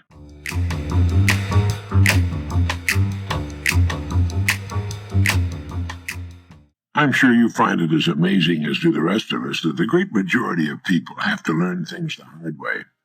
It's only natural to think that if a great discovery were made in a particular generation, all the succeeding generations would know about it and utilize it for their own good. But in many things, such is not the case. It's true with most inventions and discoveries which obviously affect our lives, but it frequently is not true when it comes to the great laws which determine the directions of our individual destinies. In one of the so-called third world countries, a group of laborers was hired to work on a farm. Now, these people came from a small, very remote village where motor vehicles were virtually unknown. They were enjoying the new experience of being transported on the back of a truck when they came to the place where they thought they were supposed to get off. Without giving it a thought, apparently, they just stepped off the back of the speeding truck. Fortunately, they fell on a soft dirt road, not a paved highway, but even so, the results of their unconventional method of disembarking were, to say the least, astonishing. At least to them. They went bounding, spinning, sliding, and cartwheeling along the dusty road for quite a distance before gravity and friction working together finally brought them to a halt. None was seriously injured. In fact, by the time the terrified driver got back to them, they were laughing uproariously about the whole thing. The truck driver, in explaining the incident, later put the blame on their never having ridden in trucks before. Now, that's the obvious answer, but it's really not the true one. The amazing circus tumbling act on a remote farm road had been caused by ignorance of a law that operates the same whether a truck, a boat, an airplane, or any moving body is involved. Sir Isaac Newton gave us the law, and it goes like this. A body in motion tends to remain in motion until acted upon by an outside force. When the workers stepped off the back of the speeding truck, they were going the same speed as the truck itself. The outside force was gravity, which pulled them down to the road, still traveling at the same speed, and, well, you get the idea. They had been hurt, confused, frightened, and turned upside down because they didn't understand the principal law on which everything in the universe operates, the laws of cause and effect. This law has been written thousands of times by the greatest minds the world has produced, and as a result has appeared in many forms. For our purposes, it might best be put this way. Our rewards in life will always match our service. It's another way of saying, as ye sow, so shall ye reap. And it's been written in many ways in every language on earth. Sir Isaac Newton, in promulgating his laws of physics, put this one in this way. For every action, there's an equal and opposite reaction. In saying our rewards in life will always match our service, you'll almost always get general agreement. People will nod their heads and say, yes, that's certainly true. Then they will go their ways and never realize, for the most part, how close they came to a truth so great and all-enveloping that their every thought and action is affected by it. I like to think of this law in the form of a giant apothecary scale, the kind with a cross arm from which hang two bowls on chains. Now, one of the bowls is marked rewards, the other is marked service. Whatever we put into the bowl marked service, the world will match in the bowl marked rewards. How we think, work, talk, and conduct ourselves is what we have to put in the bowl marked service, and the extent and nature of our service will determine our rewards. If any person alive is discontented with his rewards, he needs to examine his service. Action, reaction. As ye sow, so shall ye reap. What you put out will determine what you must get back in return. So simple, so basic, so true, and so misunderstood. If a business is not expanding to the quick and exciting tempo of the times, it must examine its contribution, its service. If a person is unhappy with his income, he must examine and re-evaluate his service. Now, whom do we serve? Each of us serves a portion of humanity, and humanity, to any given person, is the people with whom he or she comes in contact. It's family, friends, neighbors, co-workers, customers, prospects, employer, all those he or she has chosen to serve. Everyone with whom we have any kind of contact is to us humanity, and to the extent that we serve, will our rewards be determined. Never before in the history of the world have human beings been so interdependent. It's as impossible to live without serving others as it would be to live if others were not constantly serving us, and this is good. The more closely knit this interdependence becomes, the greater will be human achievement. We need each other, and we literally cannot live without one another. Every time we strike a match, drink a glass of water, turn on the lights, pick up the phone, drive our car, put on our clothes, take a bath, mow the lawn, go fishing, try making your own fish hook sometime. We're being served by other human beings. Every time you look at your watch, you're being served by a great industry and by efforts of thousands of human beings. We all seek rewards, and we should understand that rewards come in two forms. There are tangible rewards and intangible. That is, rewards include the money we earn, the home we buy, the car we drive, the clothes we wear. But it also includes our happiness, our peace of mind, our inner satisfaction, the people we meet and enjoy. But remember this, whatever it is you seek in the form of rewards, you must first earn in the form of service to others. All attempts to sidestep this law will end in failure, frustration, and, if maintained long enough, ultimate demoralization. We can see this frustration on every side. We can see it in the tense, strained, and nervous faces, in the mountains of tranquilizers which are consumed every day, and we can also see it in the slack, bovine-like faces of those who have found the whole game too complicated and have simply given up, surrendered to the push and pull of circumstances. How much of this do you suppose is due to misunderstanding or ignorance of this simple and wonderful law of nature? It's my belief that a great deal can be traced to this cause. Now, do you understand this law, fully understand it, intellectually and emotionally? If you do, you can chart a wonderful course through life. Just as the field worker stepped off a speeding truck, just as a child will put its fingers in the way of a closing door, just as a speeding driver discovers he's not going to make the curve, how many times have you been confounded because you acted contrary to the rules? Not just the rules of man, but the rules of nature. How many times have you been in the position of the man who sat in front of the empty fireplace and said, "Give me heat, and then I'll give you some wood"?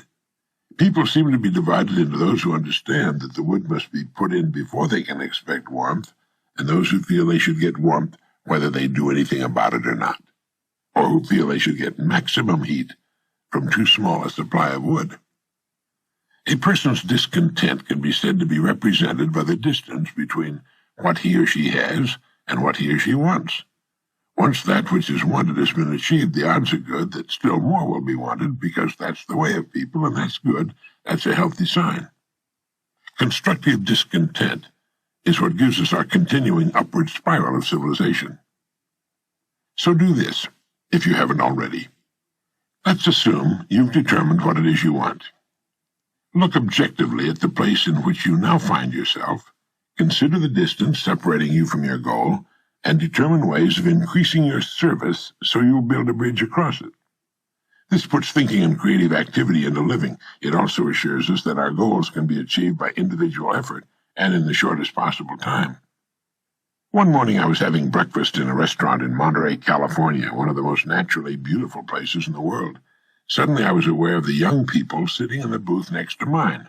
It was obvious that they were very unhappy, and the young man, they couldn't have been over 25, was saying, "Well, I've tried everywhere, but no one wants to give me a job. I guess we'll have to go back home."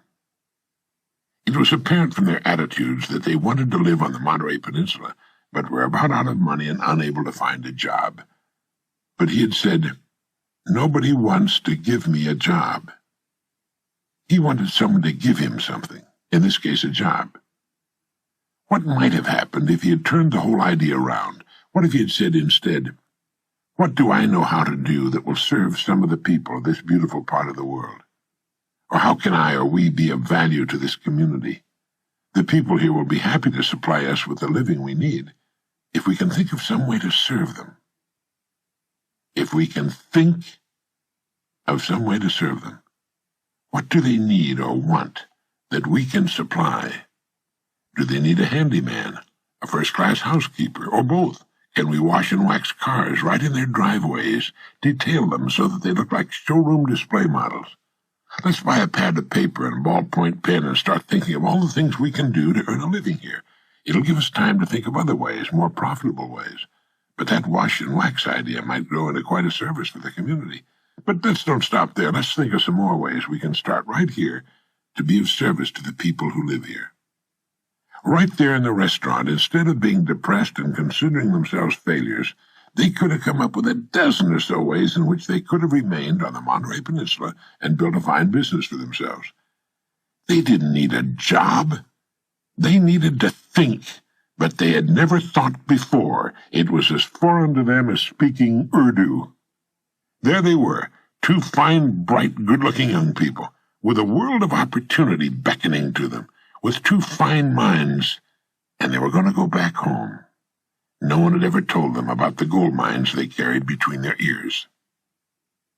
Do you know how many people would have reacted the same way these young people had reacted? They are most of the people in the United States, or any other country for that matter. People will do everything in the world, even turn to crime, before they will think. George Bernard Shaw once commented, "I've become rich and famous by thinking a couple of times a week. Most people never think at all." The young couple in Monterey, conscientious as they were not sowing, therefore they could not reap. They were putting nothing into the community, therefore they could expect nothing in return. To some this seems unfair, but it isn't. It's eminently and wonderfully and abundantly fair. Our job is to do the sowing. That's our department, that's all. The rest will take care of itself. We've been given the equipment free and clear. All we are asked to do is use it. Unfortunately, thinking is not taught in the public schools, or most of the private schools for that matter. Thinking is a subject, incredible as it may seem, that is totally ignored. A person's world can be compared to a plot of ground. It exists, it's there. It has inherent within itself an astonishing potential, and is prepared to react to a person's every action. In fact, it must.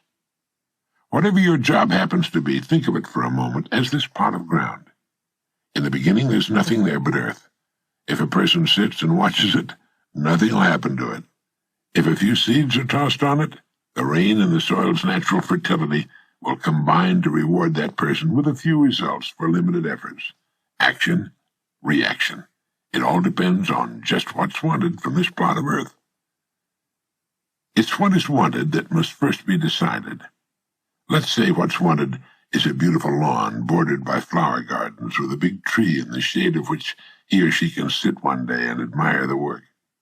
So the areas for the garden are marked off. The soil is cultivated, smooth and cleaned of stones and trash. The lawn and flowers and the tree are planted. And from this point on, anyone observing this plot of land can evaluate in a second the amount of service, the contribution, this person is giving to the project. How can you tell? You can tell by seeing what the land is giving back to the person. Planting the plot is only the first step. We're given the plot, that's all we should be given. It's what we do with it that will determine its degree of greatness and success. It's like the story of the preacher who was driving by a beautiful farm. The fields were beautifully cultivated and abundant with well-cared-for crops. The fences, house, and barn were clean, neat, freshly painted. A row of fine trees led from the road to the house, where there were shaded lawns and flower beds. It was a beautiful sight to behold. So when the farmer working in the field got to the end of a row near the road, the preacher had stopped his car and hailed him, and he said, "God has blessed you with a beautiful farm." And the farmer stopped and thought a moment, and he replied, "Yes, sir, he has, and I'm grateful. But you should have seen this place when he had it all to himself." You see, the farmer understood that he had been blessed with a fine farm, but he was also aware that it was his own love and labor which had brought it to its present state. Each of us is given a plot to work, a lifetime, and the work we've chosen. Like the farmer, we'll be grateful if we have the vision, imagination, and intelligence to build well and successfully upon the seemingly unimpressive land of our beginnings. Or we can let it fall into a haphazard condition with no real continuity or purpose behind it, with unpainted, ramshackle buildings surrounded by weeds and debris. It's the same land. It's what we do with it that makes the difference. The miracle is there, if only we're wise enough to see it and to realize that our fulfillment as persons depends upon our reaction to what we've been given. In thinking of ways of increasing your service, read books on your specialty. Read what others have found to work well for them. Listen to these tape cassette programs of ours. But at the same time, think of original and creative ways of increasing your service, ways that are unique with you and the way you are. Going at it strong for a week or a month and then falling back into old habits is just like working for a week or a month on that plot of ground and then abandoning it. Before long, it'll be no better than before.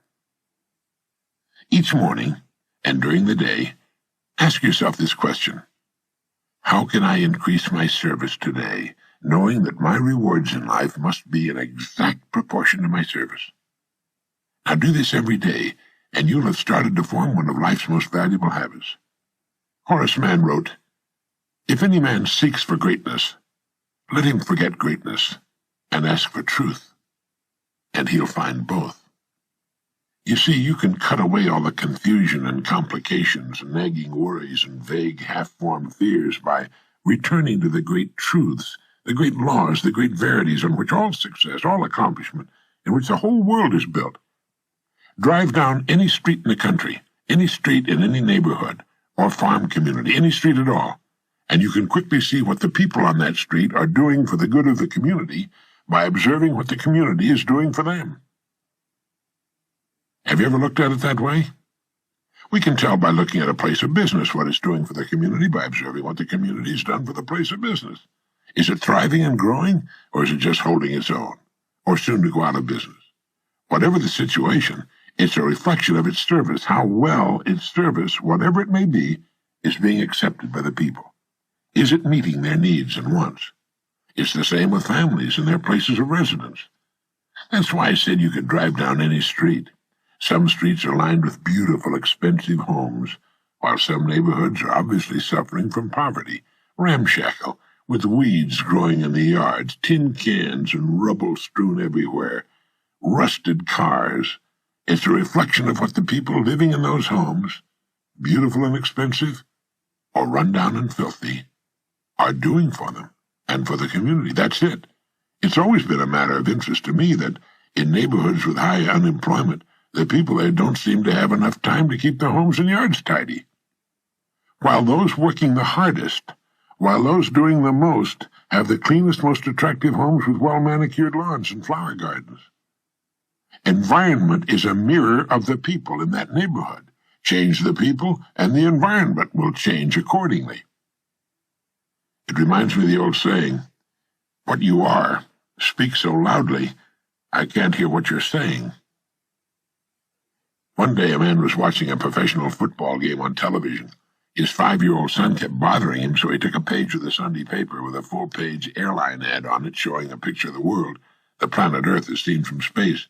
He tore the page up into a dozen pieces and gave them to his son. He said, "Here, put this together with this cellophane tape and show Daddy how smart you are."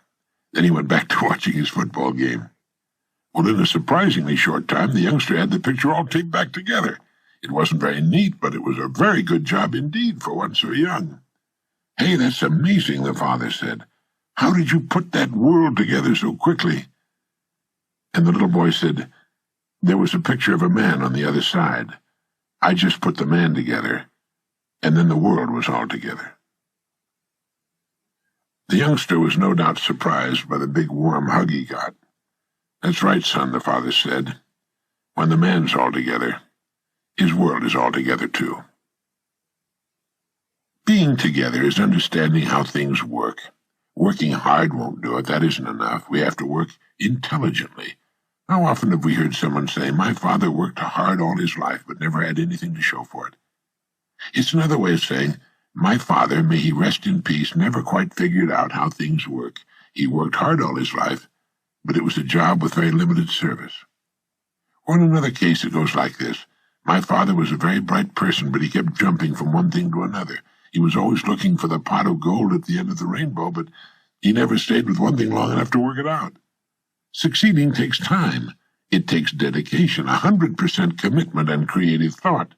We must keep asking ourselves, how can I broaden my service and by so doing, increase my harvest, my rewards? All right, how can we correct the situation? William James gave us the answer.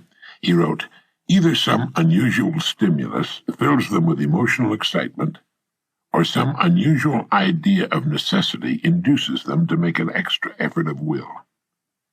Excitements, ideas, and efforts, in a word, are what carry us over the dam. All right? Let your goal represent the excitement. Your ideas and efforts will weigh down the service end of the scale, and the rewards must and will follow. They'll be yours. They are yours the moment you realize the truth. As ye sow, so shall ye reap all the years of your life. If you're worried about your income or your future, you're concentrating on the wrong end of the scale. Look at the other end. Concern yourself only with increasing your service, with becoming great where you are, and your income and your future will take care of themselves. Don't be the person sitting in front of that empty fireplace and asking for heat. You're asking for the impossible. Pile in the wood first, and the heat will come as a result. Next time you're off by yourself in a quiet place, contemplate your plot of ground, your life, and begin to sow the seeds which will yield you a rich and abundant harvest. In William James' essay on vital reserves, he wrote, "Compared with what we ought to be, we're only half awake. Our fires are damped, our drafts are checked. We're making use of only a small part of our possible mental and physical resources." Stating the thing broadly, he went on to write, "The human individual thus lives usually far within his limits. He possesses powers of various sorts which he habitually fails to use. He energizes below his maximum, and he behaves below his optimum."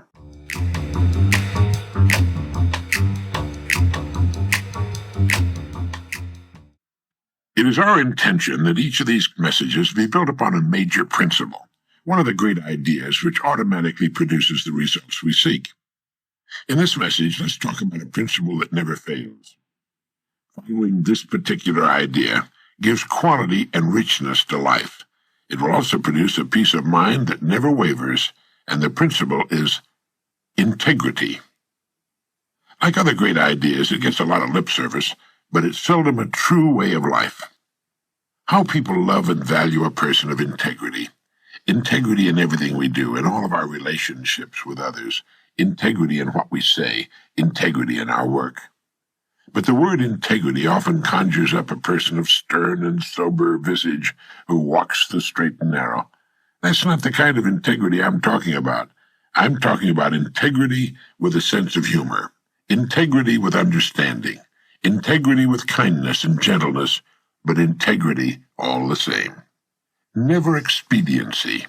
Never saying, "Well, everybody else is doing it. I guess it won't hurt if I do it too." But it does hurt. If it's wrong, and we know it's wrong, it does hurt. The seed for achievement is integrity.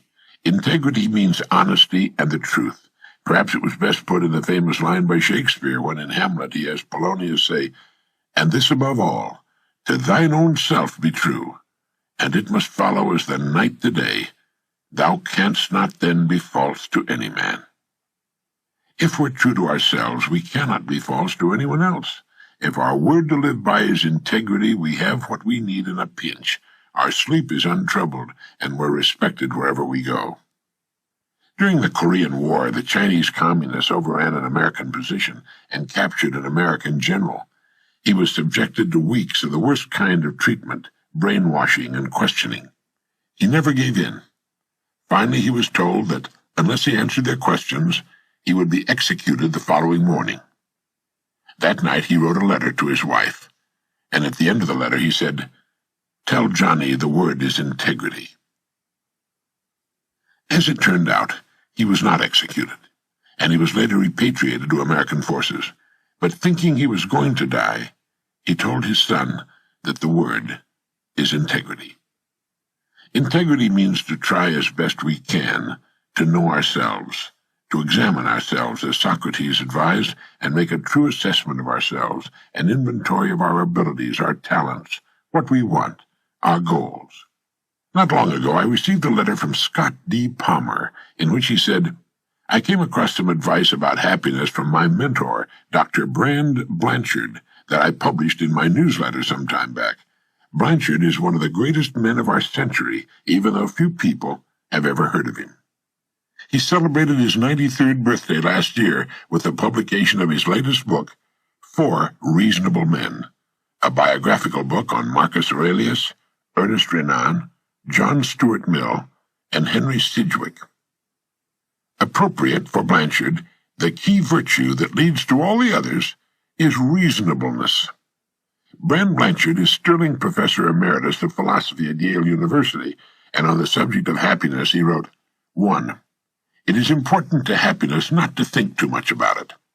The person who continually asks himself if he's happy is apt to miss his end, for happiness, as Aristotle thought, is a byproduct of healthful and successful activity. Bertrand Russell, who wrote The Conquest of Happiness, remarked that scientists are generally happier than artists, since they're commonly lost in objective tasks and not examining their own navels. What is important is to find what one can do best, generally also the line most useful to others, and then to do it with all one's might. Happiness will come unsought. If one seeks it directly, one will be like the discontented old ladies who haunt Miami hotels. Number 2, the main principle of my ethics is, Brand Blanchard writes, to act as to make the world as much better as possible. I've not lived up to it. No one has. There I disagree with Dr. Blanchard. He has made the world better, and so have many others.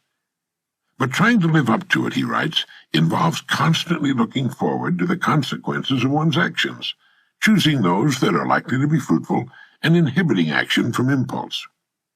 Many people think, of course, that acting on impulse is a requirement of happiness, and I agree that impulse must be there, the stronger the better, provided it's under control. But seeking happiness directly by blindly following one's impulses is too likely to end in hippiedom, drugs, and the gutter. And the distinguished Yale professor wrote, "The most important thing I've learned is the necessity of reasonableness. The person who has the least to regret, who does most for his community, whose judgment carries the most weight and is the most trusted, is the person who is steadfastly and on principle reasonable. I don't mean the intellectual who's often an impractical bore. I mean the person who, in matters of belief and matters of action, takes as his principle, adjust your belief or decision to the evidence." And he completes his small essay on happiness by writing, "There's no one meaning of life. No two lives have the same value. The richness of a life depends not on the amount of happiness it achieves, but on finding out who one is, that is, about one's unique combination of powers, and then discovering through experiment and reflection what course of life will fulfill those powers most completely." End of quote. You'll never get better advice. I agree with Scott Palmer that Brand Blanchard, Sterling Professor Emeritus of Philosophy at Yale University, in his 93 years, most of them devoted to study and teaching and observing the human species, knows what he's talking about. And to me, reasonableness is another word for integrity. Integrity to truth, to the evidence, no matter where it leads. And I especially liked his saying, the richness of a life depends not on the amount of happiness it achieves, but on finding out who one is, that is, about one's unique combination of powers, and then discovering through experiment and reflection what course of life will fulfill those powers most completely. What are your powers? There's something, probably several things, that you can do especially well, that you most enjoy doing, and which will automatically provide the greatest service to others. Are you ready to discover through experiment and reflection what course of life will fulfill those powers most completely? Now that's being true to yourself. That's integrity. That's reasonableness. As a radio listener wrote to me one day, there's little we cannot accomplish as persons if we manage the conquest of inner space. Being truthful with ourselves means taking the responsibility of making the best use of what we have. And what do we have? We have our underutilized minds, our abilities, our talents, and time. These are our possessions. This is really an immense amount of wealth that belongs to each of us, and it's the investment of our wealth which will determine our rate of return. Our mind, our abilities, our talents, and time, no one can take those away from us. We take them with us wherever we go, and they represent our true wealth. That's what makes the human being autonomous, although most people don't know it. They remind me of the horse or elephant that meekly does what it's told or directed to do. It's completely unaware of its own strength. It doesn't know how easily it can do what it wants to do, and millions of miraculous human creatures live in tiny prisons of their own fashioning, completely unaware of their powers to be free, to do what they would most love to do, and in so doing, reap a harvest beyond their wildest imaginings. They are slaves to their ignorance, and follow each other around and around like so many processionary caterpillars. How have they invested their wealth, their minds, their abilities, their talents, and time? They are not even aware of it. As with the ownership of wealth of any kind, it's left to us to decide what use we'll make of it. We can squander it until it's gone, spend it in a helter-skelter, hit-or-miss fashion without much purpose or meaning, or we can invest it with intelligence and purpose and receive an abundant return, a return which will more than provide for our families all the years of our lives. The choice is ours, and it's here that integrity comes into the picture, for we're the only ones from whom we can steal time, talent, ability, and the use of our minds. It's making the best use of what we have, what we are, in the time that's been granted us. Sound simple? Well, truth is always simple and uncomplicated. As soon as we properly invest our true wealth, we place ourselves above competition. We're no longer competing, we're creating. We're understanding something that the great majority of people have never known. Here is the foundation upon which every great career has been built, in every field. So invest in that yellow legal pad and a few ballpoint pens, and in your own best quiet time, start making notes. Here are some givens in the success department. Success has nothing at all to do with the size of the brain. The largest brain on record was the brain of an idiot. The smallest, the brain of Anatole France, who won the Nobel Prize in Literature in 1921. Some of the world's greatest people in every field are or were short, bald, and fat, some tall and skinny, some were brilliantly educated, some had little or no schooling. The person destined for greatness is the person who decides for himself to follow his or her strongest suit. But truly successful people all have one thing in common. They all follow, consciously or unconsciously, the law of cause and effect. They're true to themselves. Although most people will give lip service to the idea of integrity, they're really not at all sure about it. With the great majority, it's often a matter of expediency. If it's expedient to be honest, fine, they're honest. If it's more expedient to realize a quick profit in some way by not disclosing the whole truth, or by shading it a bit, well, let's shade it a bit. They tend to live on the basis of short-term or even instant gratification. They don't see succeeding as a long-range program. They don't know about what I like to call the unfailing boomerang. Every time a person does something dishonest, whether it's small or large, whether it's stealing a pair of pliers from the plant or embezzling $10,000, he's throwing the boomerang. It's the same with small dishonesties, with manipulating the truth. How far the boomerang will travel, no one can tell, or how great or small a circle it will traverse, only time will tell. But it will eventually, inevitably, come around full circle and deliver its never-failing and painful blow. Honesty, unfailing integrity, is good business. In fact, Mirabeau wrote, "If honesty did not exist, we ought to invent it as the best means of getting rich." Did you know that? Well, believe me, it's absolutely true. And all we have to do, under every circumstance, is ask ourselves, is this true? Is this honest? Is this the best I can do? And if it is, go ahead with the happy realization that we've put in motion the right cause, and know that the effect will take care of itself. Our only hope of real success, of winning the hearts and minds of the people we serve, is in helping them in some way and thus improving their standard of living. But if we're content to give less than our best, we're actually working against ourselves. The average working person in our society is paid for about 40 hours a week.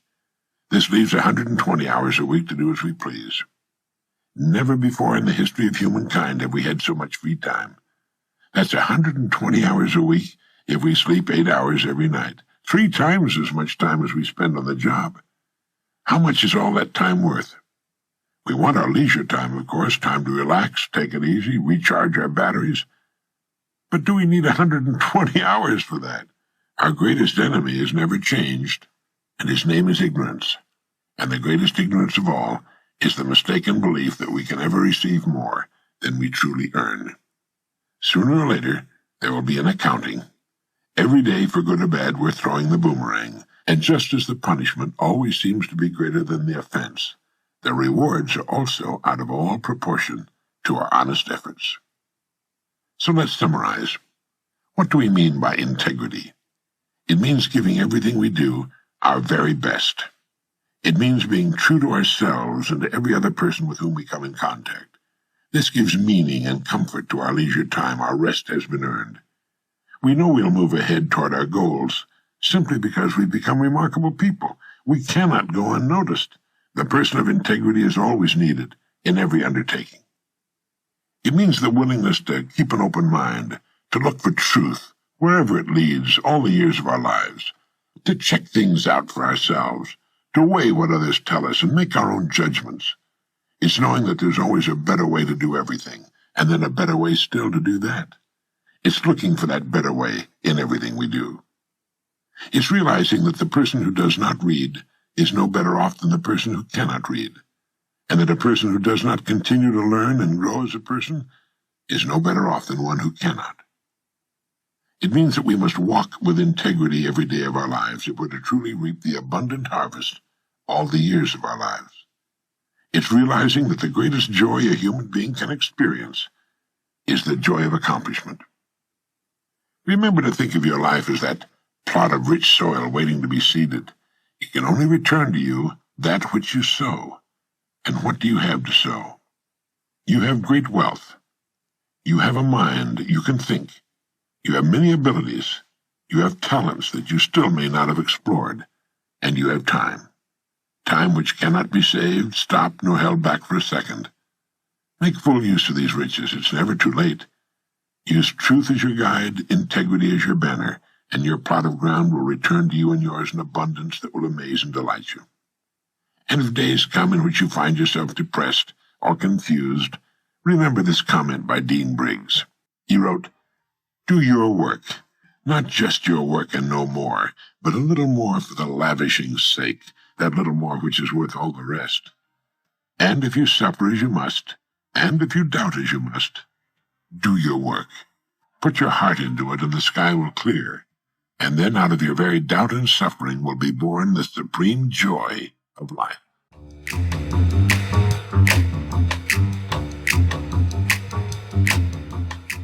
All kinds of studies have been made with regard to factors which motivate people to live as they do.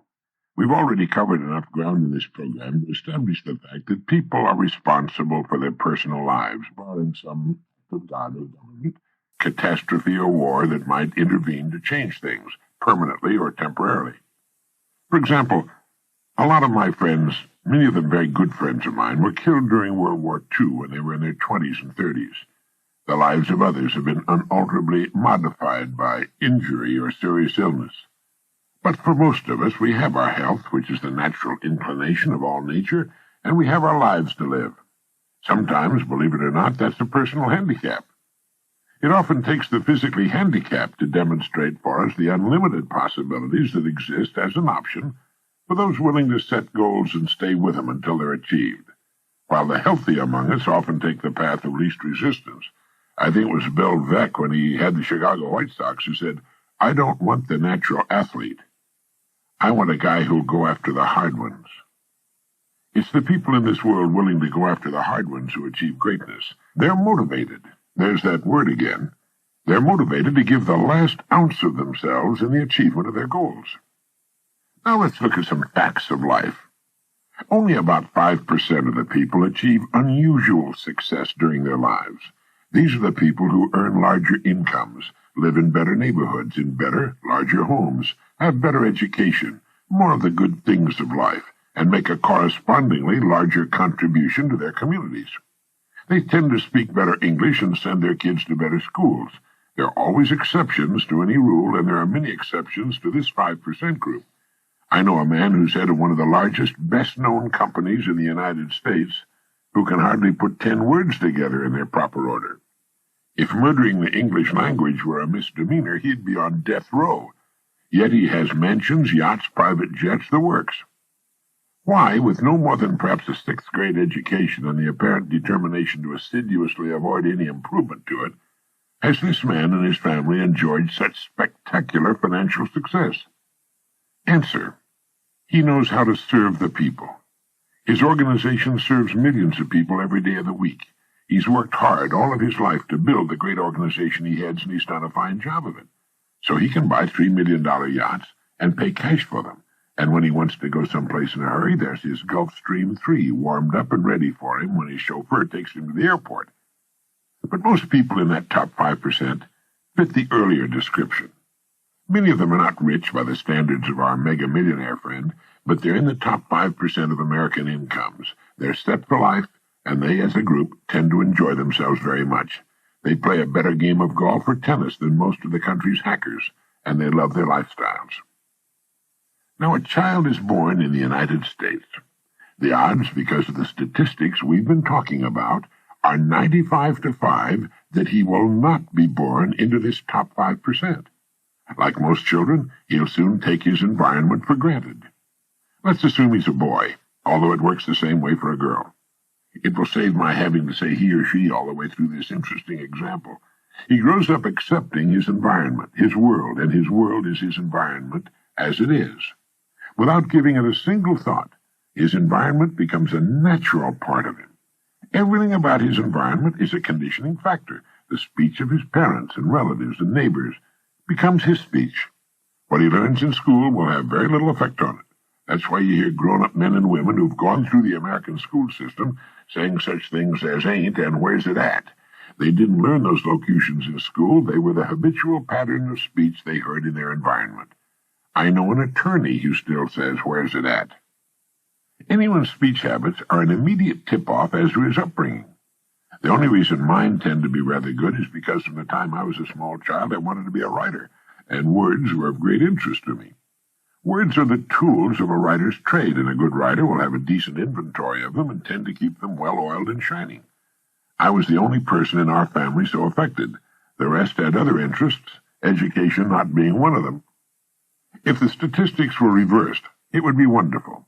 If 95% of the people were successful to the degree the 5% are, the odds of a child being raised by the right group would be reversed. But that's not the case. So our typical young man or young woman grows up to mirror his or her environment. He thinks as they think. He takes that life for granted. All the people he loves are in that group. It's his group, too. And if he doesn't come across some unusual motivation along the way, he'll become an indistinguishable part of it. He does that because it's the perfectly natural thing to do. Their goals, or the lack of them, become his goals. A nice house on a nice street, a steady job of some kind, a good, steady income, a good wife and good kids, and so the story goes. He operates on minimums all the years of his life. He never, except while playing his sports or getting ready for a date as a young man, gets out of low gear.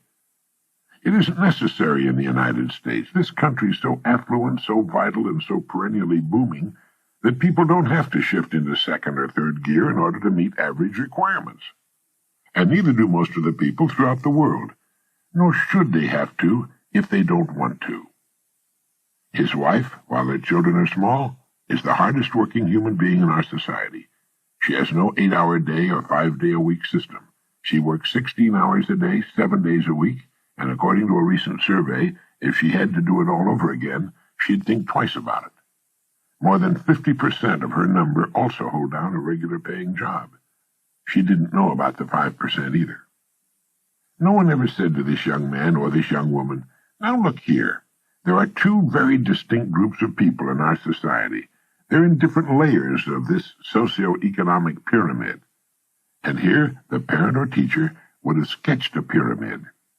Now there's the top 5% who live and work in this top section here, and the person would have drawn a line into what represents the top 5% of the pyramid. Now here's what we call the great middle class in America. It's divided into two main groups. The upper middle class, another line would be drawn on the pyramid, and the lower middle class. The United States has the largest middle class of any country in the world. And then down here at the bottom, these few lower layers, these are the people who, because of 1,000 perfectly good reasons, need to be helped by all the rest of us. They have difficulty coping. Many of them are too old or sick to help themselves. We have some 25 million functional illiterates, and so on. So these young people would see very clearly their options. It would be made clear to them that they have the freedom, thank God and our forefathers, to choose. They have the option, if they so choose, to live and work on virtually any layer of that pyramid. And it should be pointed out to them that the higher up on that pyramid you climb, the better the view, the fresher the air, the smaller the crowd. Now that's important to know, but it takes more effort to climb higher on a pyramid. It's much easier to settle for these lower layers. You don't have to learn so much, and so on. Now, the parent or teacher might continue, we live right here at this level on the pyramid. And then the parent or teacher might say, it's not in the higher levels, but it's certainly not in the lower levels either. It's where I wanted to be. Your mother and I have been quite happy here. Well, I hope you get the picture. Wouldn't it be wonderful if we would be shown that when we're about 12 or 13? Wouldn't it be great to know we had that option and to see that pyramid? Well, this program is for the people who want to be in the top 5%, and it has a great deal of what we need to know to get into and stay in the top 5%. And while getting into the top 5% may be one's goal, it's good to remember that like any destination on planet Earth, there are a million ways to get there. Any road will do, any calling will do, if we go about it the right way. You can get rich hauling garbage, and many have already done so. It's a vital service to the community, but you have to go about it in a certain way.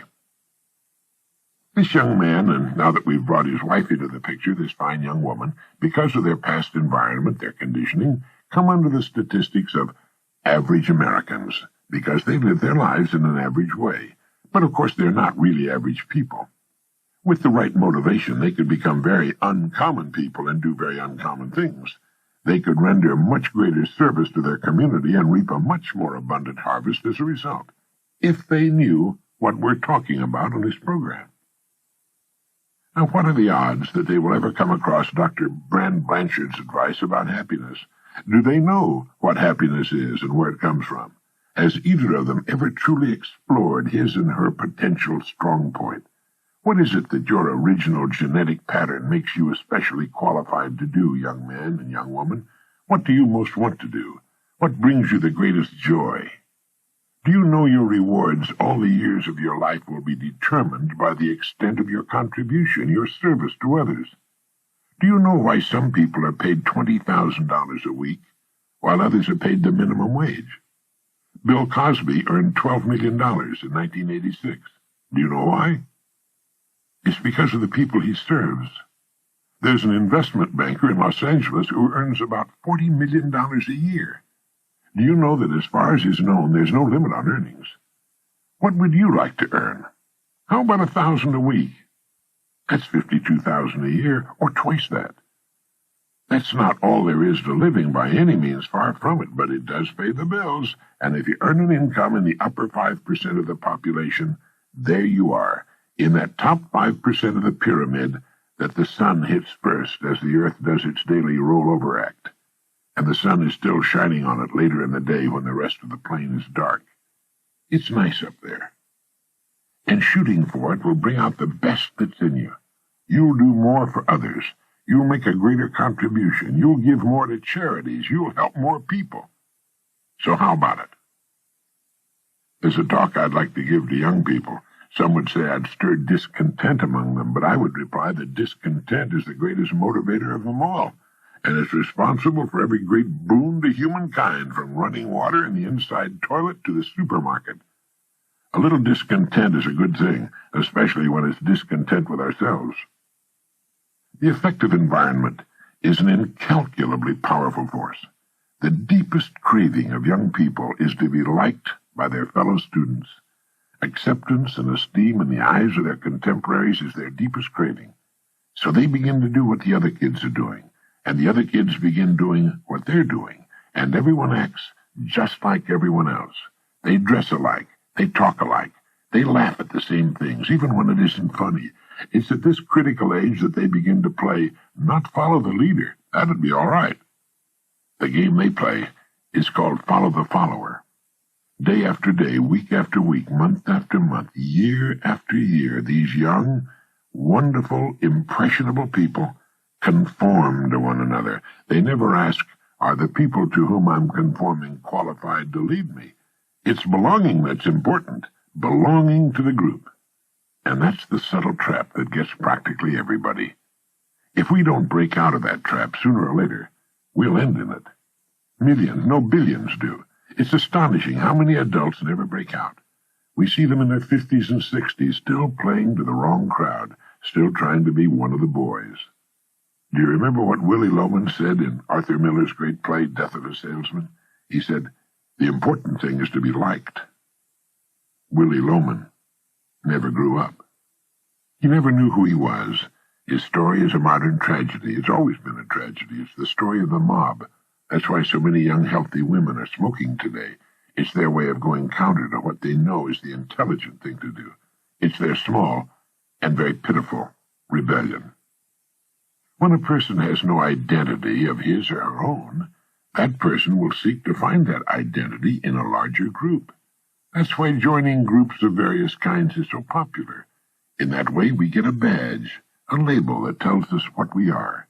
Now we're properly labeled.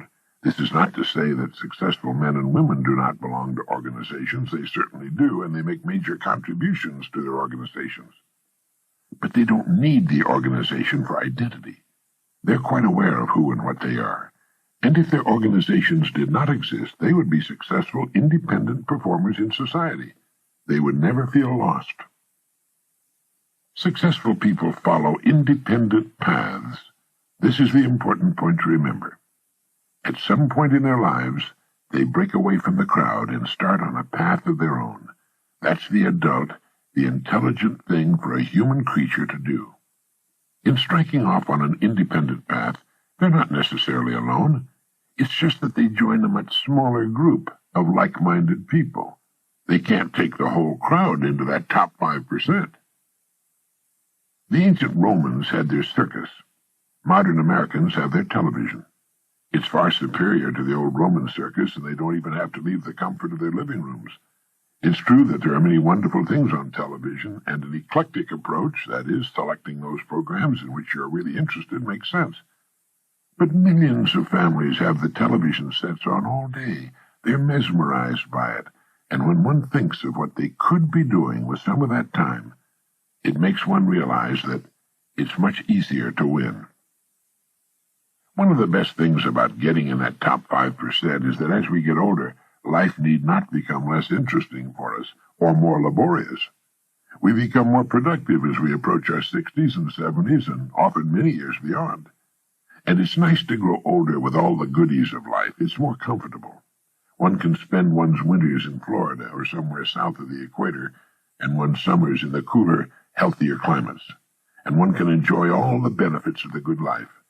But perhaps most importantly of all, one can say, I gave it my best, and I'm not through yet. It's been a wonderful experience, this holiday on Earth, and I've enjoyed it very, very much. Now let's see what we can do with the rest of it. Yes, I think it's actually easier to win. There's less competition up there where the view is so much better and the air is so fresh and clean. And it's almost never too late. For with a purpose, a worthy goal, and the motivation to reach those upper layers on the pyramid, a person can travel farther in a few years than he might otherwise travel in a lifetime.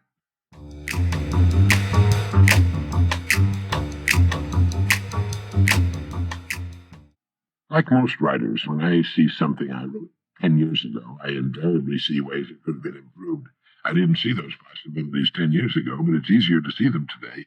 It means I've grown as a writer, that I'm better, that I'm a more effective writer today than I was 10 years ago. I'm worth more today. And if I continue as I have been doing, I'll be much better and worth a lot more 10 years from now. Before the atomic age, chemistry professors used to say that a person's worth, from a strictly chemical standpoint, was about $32 on the going market. In recent years, this view has undergone a startling change. Scientists now calculate that if the electronic energy in the hydrogen atoms of your body could be utilized, you could supply all the electrical needs of a large, highly industrialized country for nearly a week. A DuPont scientist said that the atoms of your body contain a potential energy of more than 11 million kilowatt-hours per pound. The average person, by this estimate, is worth about $85 billion. Moreover, the electrons in the atoms of your body are not just particles of matter, they're waves of living energy, and these waves ripple out and spread themselves in patterns of light, and as they move, they sing. If you had the proper hearing aid, you could hear a great flow merging with the waves of neighboring atoms, and they not only sing, they shine. If you stand in front of an infrared television camera in a completely dark room, the screen will show you from top to toe as a glistening, radiating, gleaming form. In short, you're a whole lot more than meets the casual eye. Add to all this the fact that to try to reproduce your mind mechanically would cost many billions of dollars, and you begin to see yourself for what you really are, an amazing, infinitely valuable creature. And not only are you immensely valuable as a human being, you're unlike any other human being who ever lived or ever will live. You are unique. Now, what are you selling all this for? All human beings are priceless, but the payments, tangible and intangible, they receive from life vary greatly. The purpose of this message is to help you decide just what you're worth as a human being right now on the market in today's society, and what you intend to be worth, say, 5 years from now. In the last analysis, every person is in reality in business for himself or herself, in that they're building their own lives, regardless of who happens to write their paycheck. So for the purpose of this particular message, I'd like you to think of yourself as a business, let's say a corporation. You hold the office of president of this corporation, and that you're responsible for its success or failure. You and the members of your family are stockholders in your corporation, and it's your responsibility to see that the value of the stock increases in the years ahead. Your family has evidenced faith in you, and it's your responsibility to prove their faith is justified. This is the job of any employed family member. Now, while the operations of a corporation are multitudinous and complex, they can be reduced to 4 basic functions. Number 1, finance. 2, production. 3, sales. 4, research. Without proper financing, there'd be no production. Without production, the company would have nothing to sell. Without sales, it would have to completely stop production.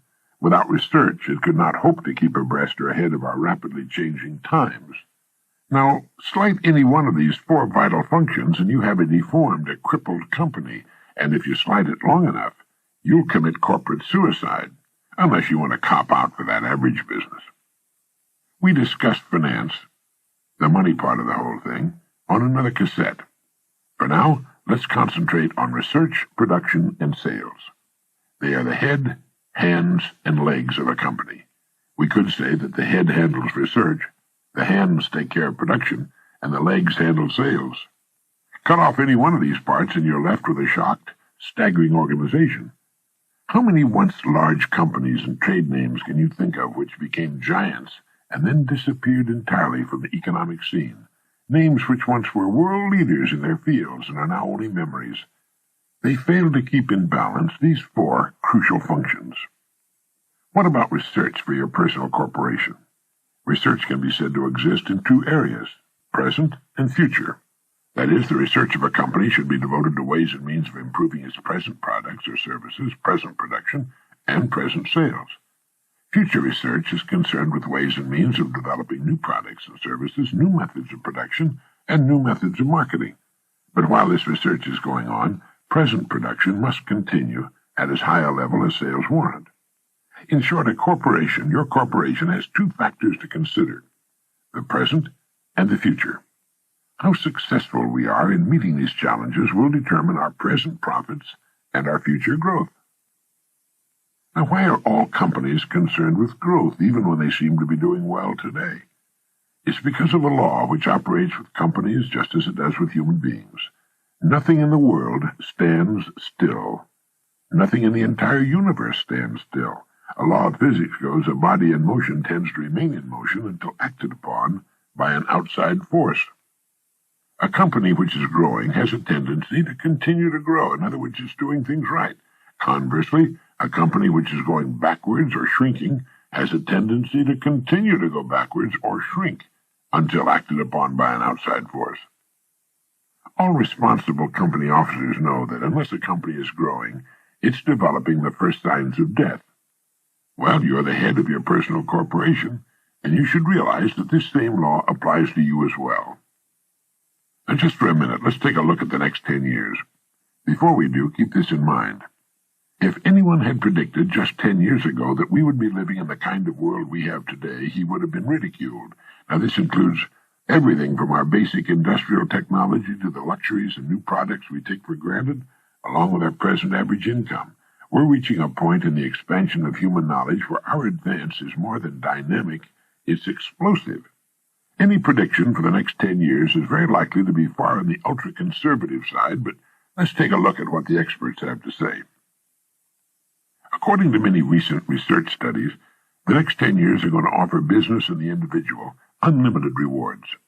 In the next 8 to 10 years, the bulk of spending in the highly developed nations will be for things, products, and services over and above the necessities, far above them, the necessities which are food, clothing, shelter, transportation, and medical care.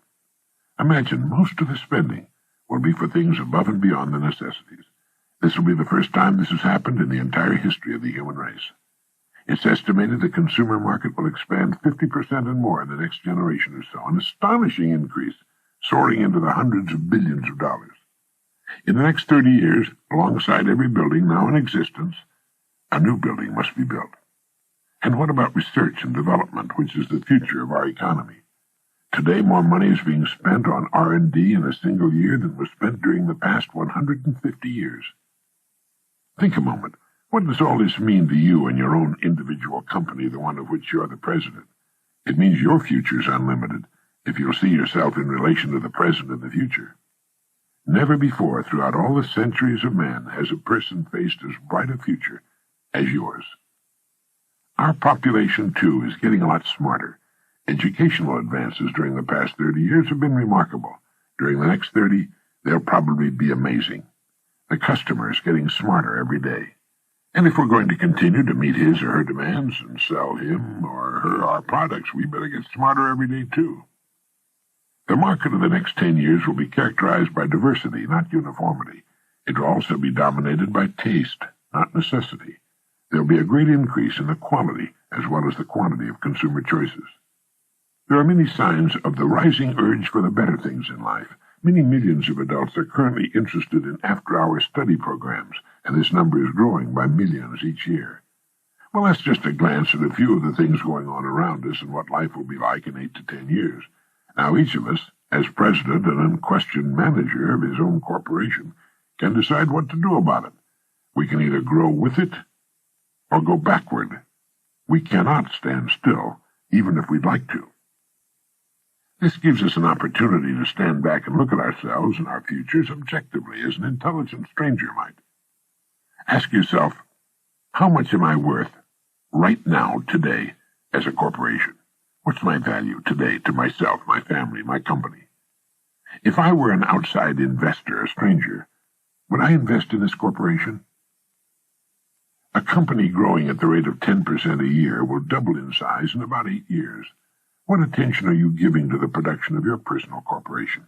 Can you grow and improve as a person at least 10% a year? Of course you can.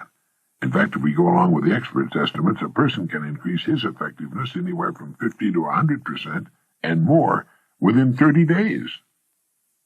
Our files are filled with reports from people who exceeded their previous performance to an almost unbelievable extent. People in management and in production who multiplied their effectiveness many times. Students who moved from failing grades to straight A's in the dean's list. People in sales who found they could, through the proper management of their abilities, minds, and time, sell as much of their company's products in a single month as they had previously sold in an entire year. Think what that means. It means being 12 times as effective as a human being. And getting back to the law of cause and effect, it means putting out 12 times as much service, which must and will guarantee our receiving eventually 12 times the reward we formerly knew. 12 times the reward. Remember, please, if we do twice as much, we have to receive twice as much, and nothing on earth can keep it from us. And the same thing applies if we triple our effectiveness.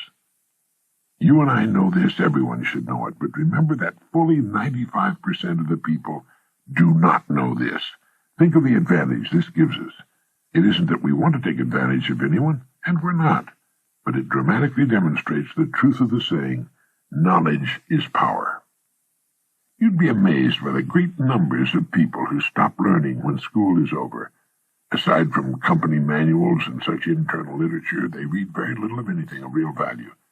The introduction to recorded learning, pioneered by this company, has made substantial gains and is growing rapidly, but as yet has only scratched the surface. An ongoing education is vital if we're to stay vital. There's so much to learn, and our school curriculum touched only a fraction of it. One of the most important subjects is getting along with people.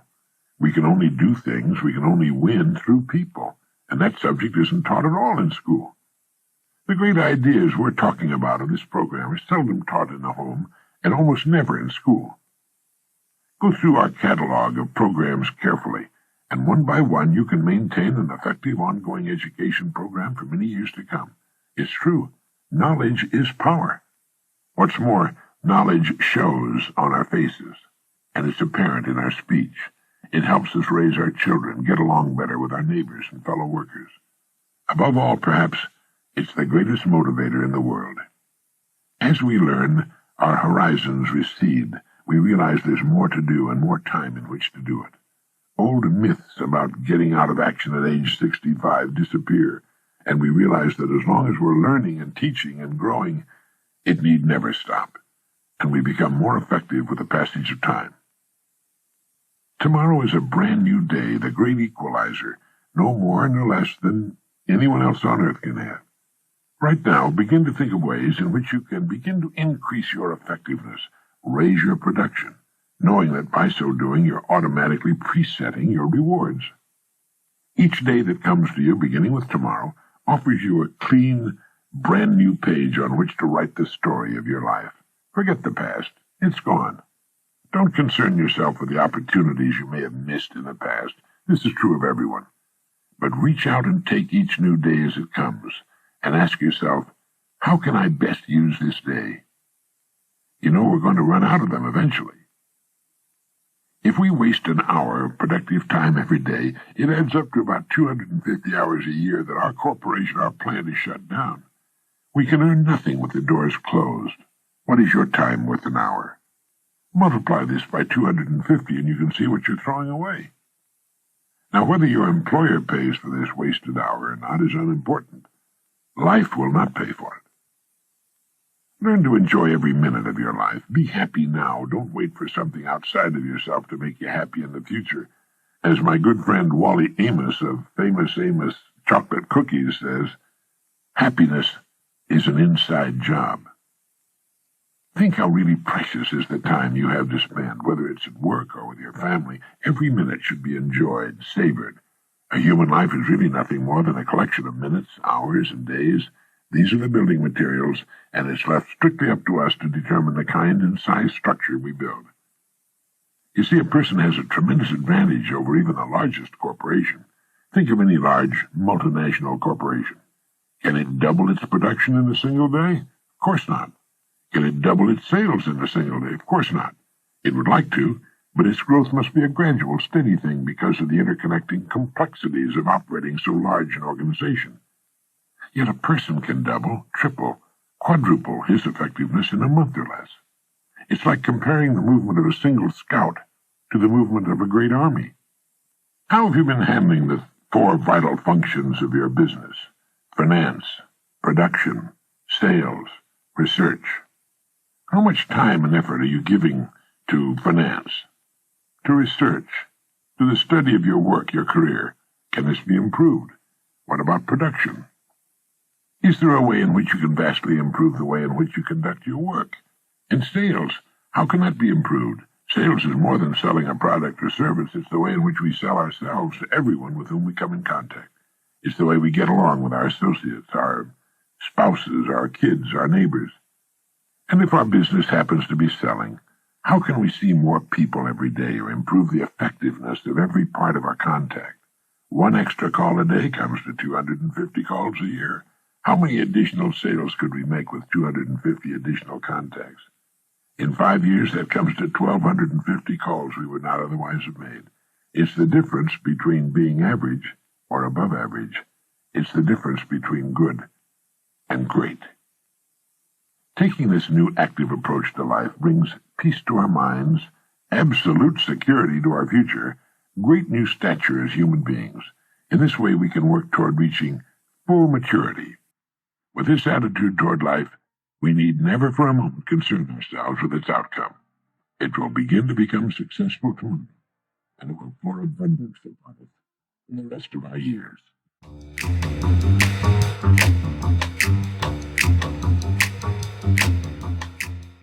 Let's talk about money.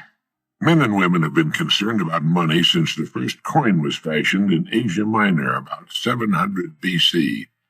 You might say that money is like good health, in that we're concerned about it to the extent that we don't have it.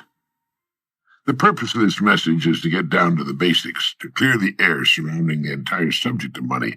And to do this, I'm going to have to get absolutely elementary. And while you may already know most of the things I'm going to say, I think it's important that we remind ourselves just exactly what money is, how much of it is enough, and how to earn the amount of money you need to live the way you want to live, now and in the important future years. To begin, let's get rid of the old myth, once and for all, that money is bad or unimportant. It is not bad, and it is important. It's vitally important. It's just as important as the food and clothes it buys, the shelter it affords, the education it provides, and the doctor's bills it pays. Money is important to any person living in a civilized society. To argue and split hairs to the effect that it's not as important as other things is absurd. Nothing will take the place of money in the area in which money works, and that's all there is to it. What is money? Money is the harvest of our production. Money is what we receive for our production and service as persons, and which we can then use to obtain the production and services of others. We can quite often accurately gauge the extent of our production and service by simply counting the amount of money we receive for it. You'll hear people say, money won't bring happiness. The earning and possession of money has brought a lot more happiness than has poverty. Money is a warm home and healthy children. It's birthday presents and a college education. It's a trip abroad and the means to help older people and the less fortunate. We're not saying that piling up a lot of wealth is important. What we're saying is that money is important because it's the only reward which is completely negotiable and can be used by everyone. Look at it this way. A diamond is more valuable than a lump of coal, yet that's exactly what a diamond was at one time. And just as a lump of coal can be transformed into one of the world's most valuable gems, a human being can vastly increase his or her own value to the world. Try to remember this formula. The amount of money we receive will always be in direct ratio to the demand for what we do, our ability to do it, and the difficulty of replacing us. A highly skilled human being is worth more money in our economy than a person who is not highly skilled and who can be easily replaced. Now, this is not to say that one person is any better than any other person or more important. Remember that in this message, we're only talking about money, nothing else. A janitor is just as important as a human being as a brain surgeon, but the amount of money they'll earn will be proportional to the demand for what they do, their ability to do what they do, and the difficulty of replacing them. A person can be trained to clean and maintain a building in a few weeks, and replacing the person is not difficult. A brain surgeon spent many years learning his profession, often at great personal sacrifice and at extremely high cost, and he cannot be easily replaced. As a result, the surgeon might earn as much money in an hour as a janitor might earn in a year. Now, these are extreme cases used to show the relation of income to demand, skill, and supply, and this is as it should be. This is why there are few limitations on a person within his or her company and industry. Their incomes will be in exact proportion to the demand for what they do, their ability to do what they do, and the difficulty of replacing them. That's why the whole idea of trying to get something for nothing is ridiculous and won't work. A top jockey will earn a great deal of money every year, which will represent about 10% of the winnings of the horses he rides. You might say riding a horse serves no useful purpose, but the demand is there, useful or not. It's the same with a star in show business. His or her income will very accurately reflect the demand for what he or she does. Now that's why preparation for life is so important. Luck has been defined, as we've mentioned, as what happens when preparedness meets opportunity. A great opportunity will only make the unprepared, the unqualified, appear ridiculous. For every one of us, opportunities are all around us. Our ability to see them will depend in large part on how well we've prepared ourselves. Now, how do you stack up in this regard? While this may sound elementary, you'd be amazed at the number of people who want more money but don't want to take the time and trouble to qualify for it. And until they qualify it, there's no way on earth for them to earn it. It's like the person who wants a good-looking figure but doesn't want to change eating habits. To 9/10 of the world's population, the average North American is already rich. There's a greater difference between the standard of living of most of the world's population and our average worker than there is between the standard enjoyed by our average worker and the richest person in our society. Our working people have just about everything the wealthiest have, only smaller. They have a home, car, often two of them, radio, TV, savings account, debts. They're just smaller. Their food is as good and just as plentiful. Their beds are just as comfortable. Their home is just as warm in the winter. They have exactly the same amount of time and just as much, maybe more, freedom. Their life expectancy at birth is about 75 years. For the rest of the world, on the average, it's less than 60. With only a fraction of the world's population, we in the free world have half the world's total money income. We have more than 2/3 of all the automobiles on the planet. So in talking about money, let's understand that we're already rich as a people. Now, how much do you want? How much money do you need to live the way you want to live, to accomplish the goals you've established for yourself? Most people think they want more money than they really do, and settle for a lot less than they could earn if they went about it the right way. The world will pay you exactly what you bargained for, exactly what you earn, but not a penny more. You remember that old poem that goes, "I bargained with life for a penny, and life would pay no more"? Well, that's about it. We'll receive not what we idly wish for, but what we justly earn. Our rewards will always be in exact proportion to our service. If you don't like your income, you must devise ways and means of increasing your service. Your service must come out of you, your mind, your abilities, and your energy. A strong person cannot make a weak person strong, but a weak person can become strong on his or her own by following a specific course of action for a sufficient length of time. And a person who's already strong can become a lot stronger. It's the same with this business of money. People who refuse to do more than they're being paid for will seldom be paid for more than they're doing. You may have heard someone say, "Why should I knock myself out for the money I'm getting?" Now, it's this attitude which, more than anything else, keeps people at the bottom of the economic pile. They don't understand that only as we grow in value as persons will we receive the increased income we seek. If we try to stand still in our work, and millions do, we'll never know the rewards nor the joy of accomplishment and the personal satisfaction and peace of mind which come only to the person of unusual achievement. There are two distinct steps we must take. First, we must decide how much money we really want, the exact amount. Once this decision is made, the second step is to forget the money and concentrate on improving what we now do, until we've grown to the size that will fit and naturally earn the income we seek. Once we're fully qualified for the amount of money we decide to earn, we'll soon find ourselves earning it. And we'll also discover that with our new powers and abilities, it's not more difficult, perhaps even less difficult, than what we're now doing for the money we're now earning. Ask yourself, how much money am I perfectly willing to earn, realizing that the amount I earn will be in exact proportion to my skills, the demand for what I do, and the difficulty of replacing me.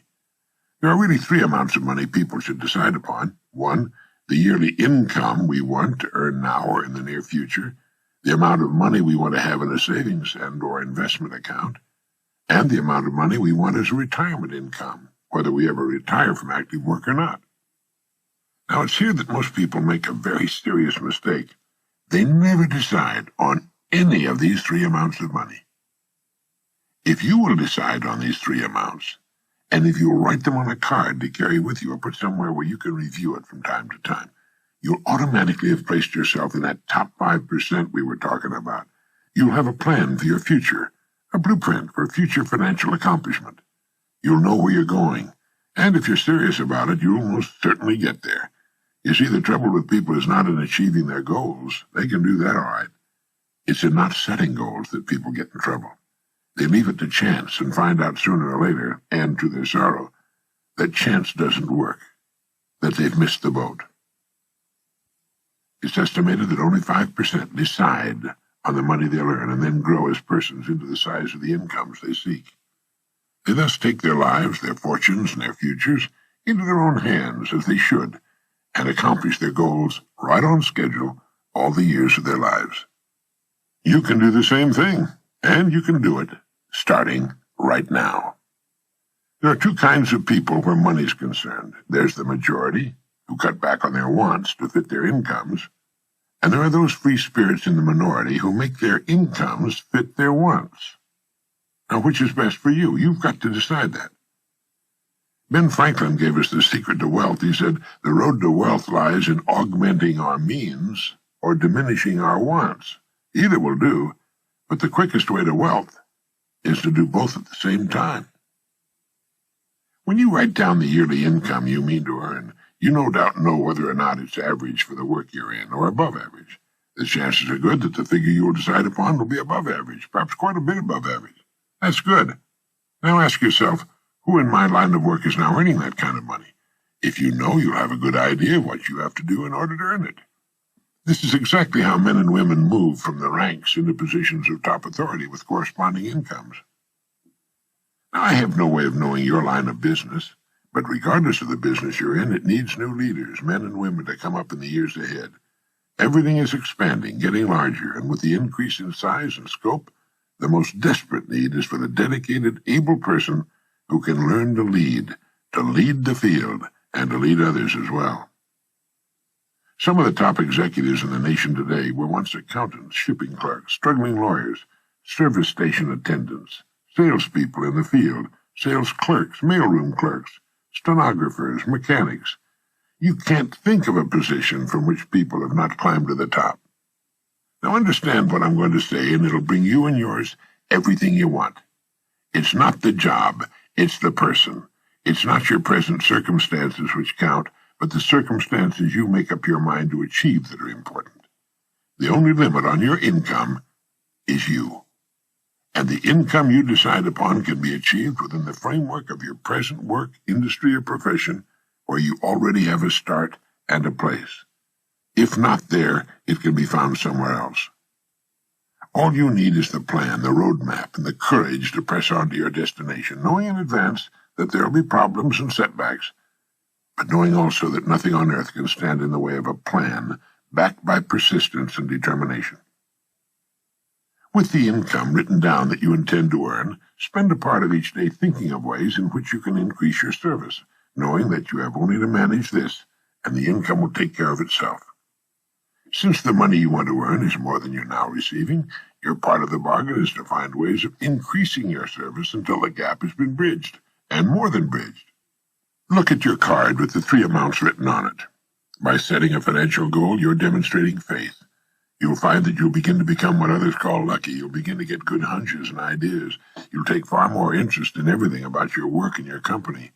You'll see opportunities in your work and environment you've never noticed before. In fact, you'll soon discover you're no longer the same person. You'll care less about how others are doing their jobs and concern yourself more with the manner in which you do yours. By your example, you'll inspire others to do their jobs better. Have faith in yourself and the quiet, firm inner knowledge that you can and will accomplish your goals. Know that the answers you seek will come to you in their own time if you only keep looking for them. Above all, realize that money cannot be sought directly.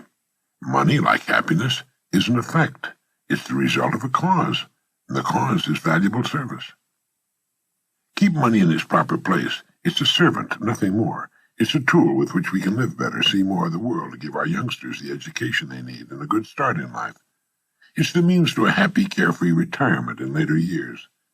Money is necessary to modern life, but keep it in its place. You need only so much food to enjoy good health.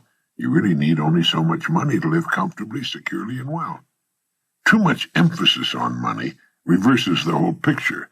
You then become the servant, and the money the master.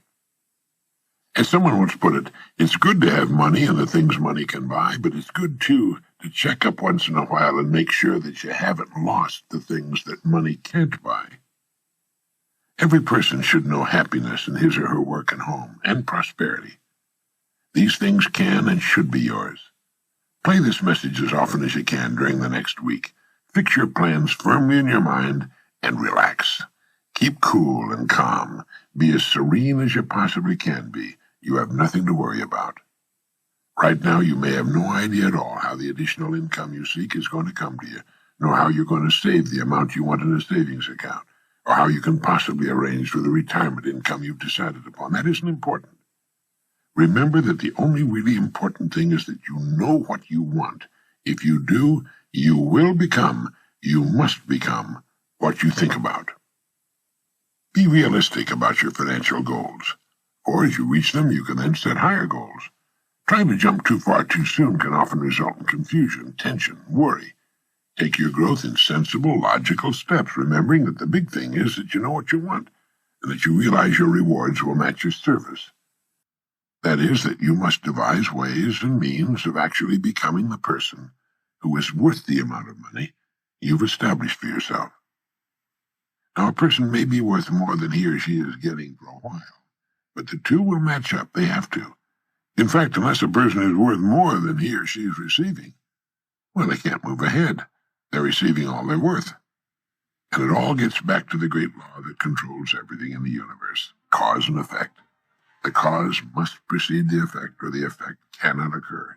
This is why people who try to get something for nothing are only fooling themselves and earning the disillusionment and frustration they must one day reap.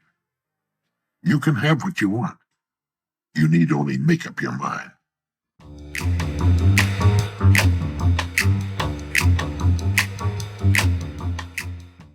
I'm sure you'll agree we acquire the skills of living successfully through knowledge. Knowledge, properly applied, is power, and knowledge is available to everybody. The degree of a person's ignorance will determine his or her place in the world. Everyone is born ignorant and must for a time live in ignorance. But remember this, anyone who remains ignorant has only himself or herself to blame. An illiterate person in our society is in the lowest level of our social heap, and from that starting point, think once again of society as that pyramid with a broad base gradually rising to a high point. We know that the great majority of people are to be found in the bottom large layers of this pyramid. The higher you go, the smaller the layers. At the very peak of the pyramid, you'll find the world's most brilliant people. We may not have the native equipment to reach the topmost pinnacle, perhaps, although we certainly might, but we do control where we will live between the very top and the very bottom. We can most assuredly get into the top 5%, let's say the top 5 layers of the pyramid, and from here we can live well and successfully all the days of our lives. It isn't that we want to be over anyone, it's just having the ambition and good sense to not settle for anything less, to want to live the best we can. Remember, the higher you climb on a pyramid, the farther you can see, the fresher the air, and the less crowded it becomes. Another rewarding thing about climbing is that as we climb, we help most of those associated with us to climb too. One of the most important ladders leading to the top is knowledge. The more we know, the higher we can move. But where does a person begin? No one person can know everything. In fact, our store of knowledge is growing far too fast for anyone to keep up with it. It's like walking into the Library of Congress with its millions of volumes and trying to decide which single book to read first, knowing that even if you lived 1,000 years, you couldn't read them all. Well, fortunately, the answer to this perplexing problem is known. A person should begin with the study of his language, and then to his general area of interest. 2 steps in that order that can move us right up there on the top of the pyramid. First, the language, in our case, English. Not enough people realize that it's our ability to use our language which will determine our place on the social pyramid, and which will also control, to a great extent, the amount of money we will earn during our lives. A person may dress in the latest fashion and present a very attractive appearance, so far so good, but the minute he or she opens his or her mouth and begins to speak, he or she proclaims to the world his or her level on our pyramid. Shaw's play Pygmalion, later adapted into the musical comedy My Fair Lady, is an extreme example of what I'm talking about. Our use of the language is the one thing we cannot hide. Many years ago, the graduating class of a large university was given an examination in English vocabulary. The test scores were graded into groups of 5% each, the top 5% and so on to the bottom. At regular intervals during the next 20 years, questionnaires were sent to the surviving graduates, asking them their occupations, incomes, and so on. Without a single exception, those who scored highest on the vocabulary test were in the top income group, while those who scored lowest were in the lowest income group. Reader's Digest published an article by Blake Clark entitled "Words Can Work Wonders for You." In it, he wrote, "Tests of more than 350,000 persons from all walks of life show that more often than any other measurable characteristic, knowledge of the exact meanings of a large number of words accompanies outstanding success." End of quote. He also mentioned the work done in this field by scientist Johnson O'Connor and gave O'Connor's best illustration of the importance of vocabulary. Tests were given to executive and supervisory personnel in 39 large manufacturing plants. The results showed that every one of the men tested rated high in the basic aptitudes that go with leadership. Differences in their vocabulary ratings, however, were definite and dramatic. Presidents and vice presidents averaged 236 out of a possible 272 points. Managers averaged 168. Superintendents, 140. Foremen, 114. Floor bosses, 86. In virtually every case, vocabulary correlated with executive level and income. Children with the best vocabularies get the best grades in school. A salesman in his 50s who was in the bottom 5% in vocabulary worked himself into the top 45% and is now vice president of his firm. An encouraging fact to keep in mind, Clark went on to say, is that when we master one word, we find that we've added several others. It's as if the new one is a nucleus of thought around which whirl numerous related ideas that we now come to understand. Deliberately learning 10 new words, we pick up probably 90 more, almost without realizing it. You see, understanding our language is the key to studying and learning everything else. Literally millions of people are being held back in life simply because they've never taken the time to learn their own language. Let's face it, from the earliest times, the favored class of people has always been the educated class. They can make themselves recognized instantly anywhere by the simple expedient of speaking a few words. Our language, more than anything else, determines the extent of our knowledge. You see, everything in all the vast storehouse of knowledge has a name, a label. These names, these words, make up the language. The more words we know and can properly use, the more knowledge we have. Of this you can be sure. A person's knowledge and his language go together. It's almost impossible for one to be larger than the other. Before we move to the second point, which is knowledge in your field of general interest, make it a point to acquire books that will help you improve your vocabulary. You'll find them valuable additions to your library and an enormous help in your career. In addition to vocabulary, effective English usage is important. This entails learning the parts of speech, what they mean, how they should be used to construct sentences. This, too, is a reflection of your present knowledge. Right now, mentally rate yourself on your use of the language. Would you say your rating would be excellent, good, fair, or poor? If you rated yourself excellent, you're in the top 1/10 of 1% of the population. If you said good, you're definitely in the top 5%. If you rated yourself fair, get a good book on English at your bookstore and study it. And if you rated yourself as poor, take a home study or night course in English. Many excellent courses are available. Impress on your youngsters the importance of knowing their language, the importance of speech. More people speak English now than any other language on the planet, with the possible exception of Chinese. English literature, from Chaucer to Eliot, from Shakespeare to Hemingway, is the richest and most extensive on earth. So when you're studying English, you're studying one of the world's greatest and most interesting subjects. If you think you don't have time to study, listen to what Louis Shores has to say about this. He said each of us must find his own 15-minute period each day for reading. It's better if it's regular. The only requirement is the will to read. With it, you can find 15 minutes no matter how busy the day. That means you'll read half a book a week, 2 books a month, 20 a year, and 1,000 in a reading lifetime. It's an easy way to become well-read, and it takes just 15 minutes a day. Now let's get to our second area of study, our general interest. Everyone has something in which he or she is interested more than in other subjects. This is true of the salesperson, doctor, architect, executive, or student. Reading in this area is for profit, and we should read for pleasure as well. Once we have a regular program going along to improve our knowledge of our language, we should begin a systematic study of the field which interests us most and which will help us reach our goal just that much sooner. I received a letter from one of my radio listeners, a woman, saying it was her ambition to write poetry. There was a telephone number on her letter, so I called her. I asked her how long she'd been studying poetry and what kind of a collection of published poetry she had.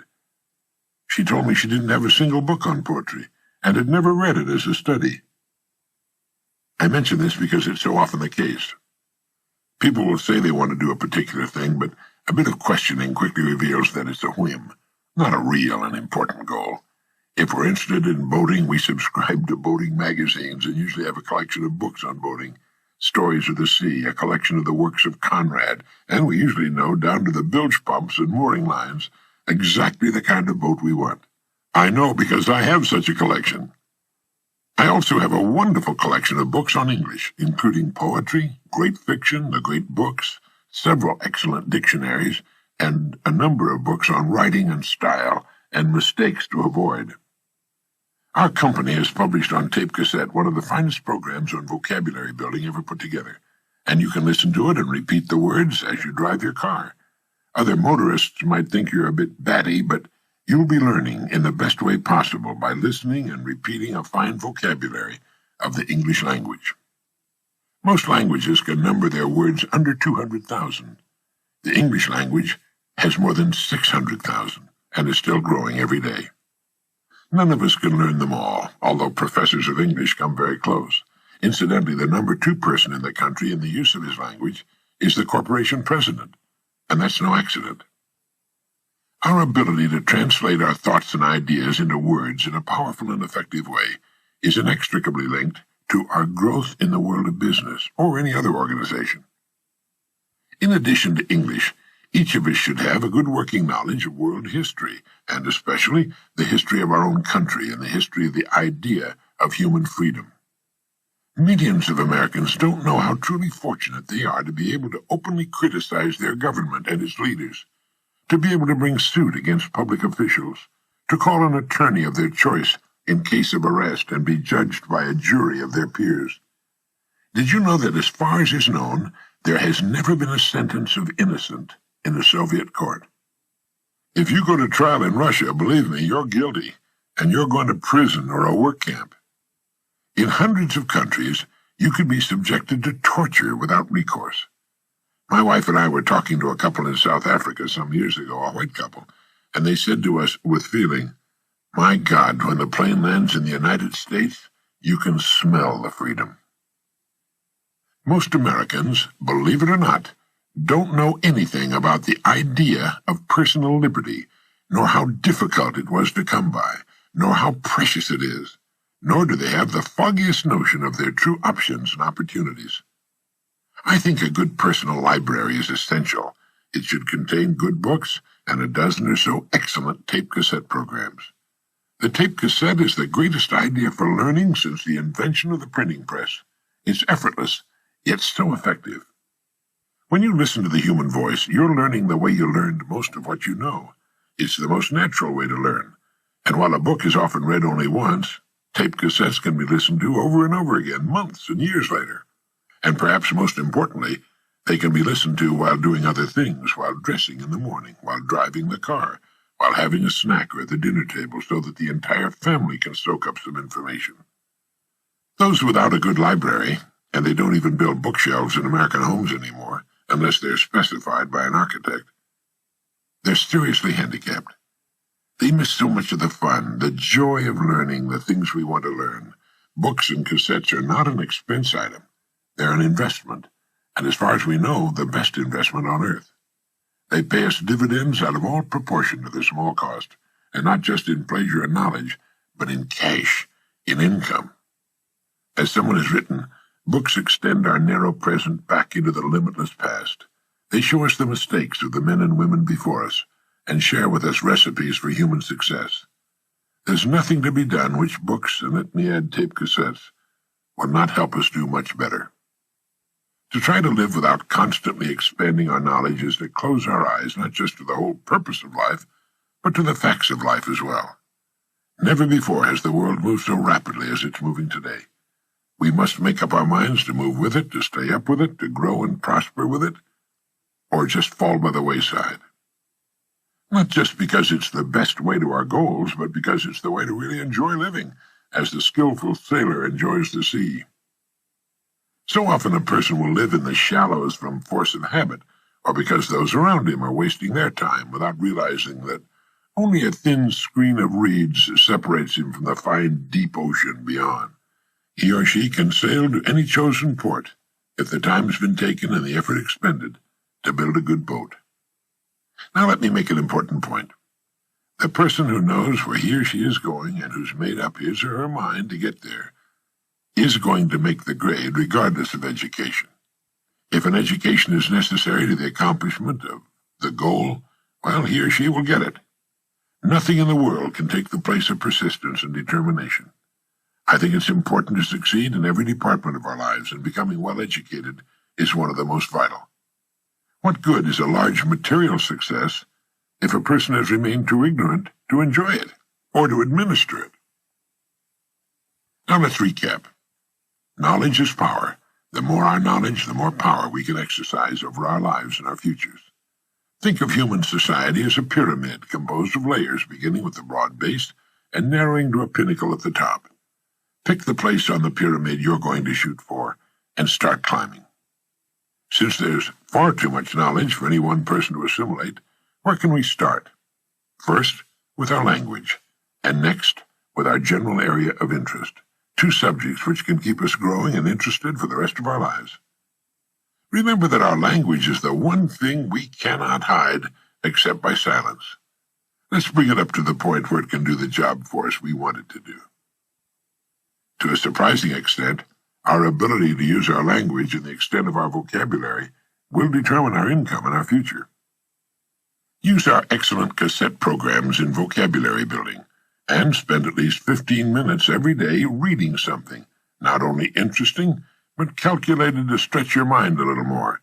Remember that a mind stretched by a new idea can never again return to its original dimensions. It's estimated that the average person adds only 5 new words a year to his or her vocabulary. That's not nearly enough for this day and age. We should add that many a week. Many popular magazines publish features which will help you in this area. And finally, realize that graduating from school is just the beginning, the commencement of our days and years of learning. For with wisdom will come kindness and patience, love, understanding, and success as a person. It's never too late to begin.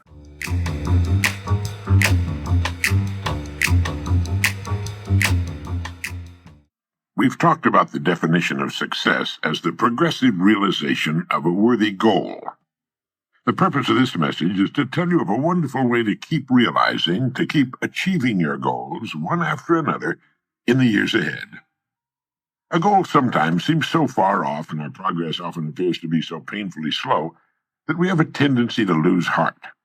It sometimes seems we'll never make the grade, and we come close to falling back into old habits which, while they may be comfortable now, lead to nowhere.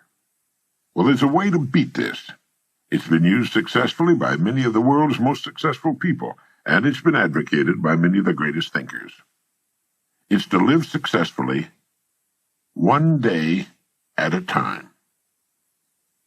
A lifetime is comprised of days strung together into weeks, months, and years.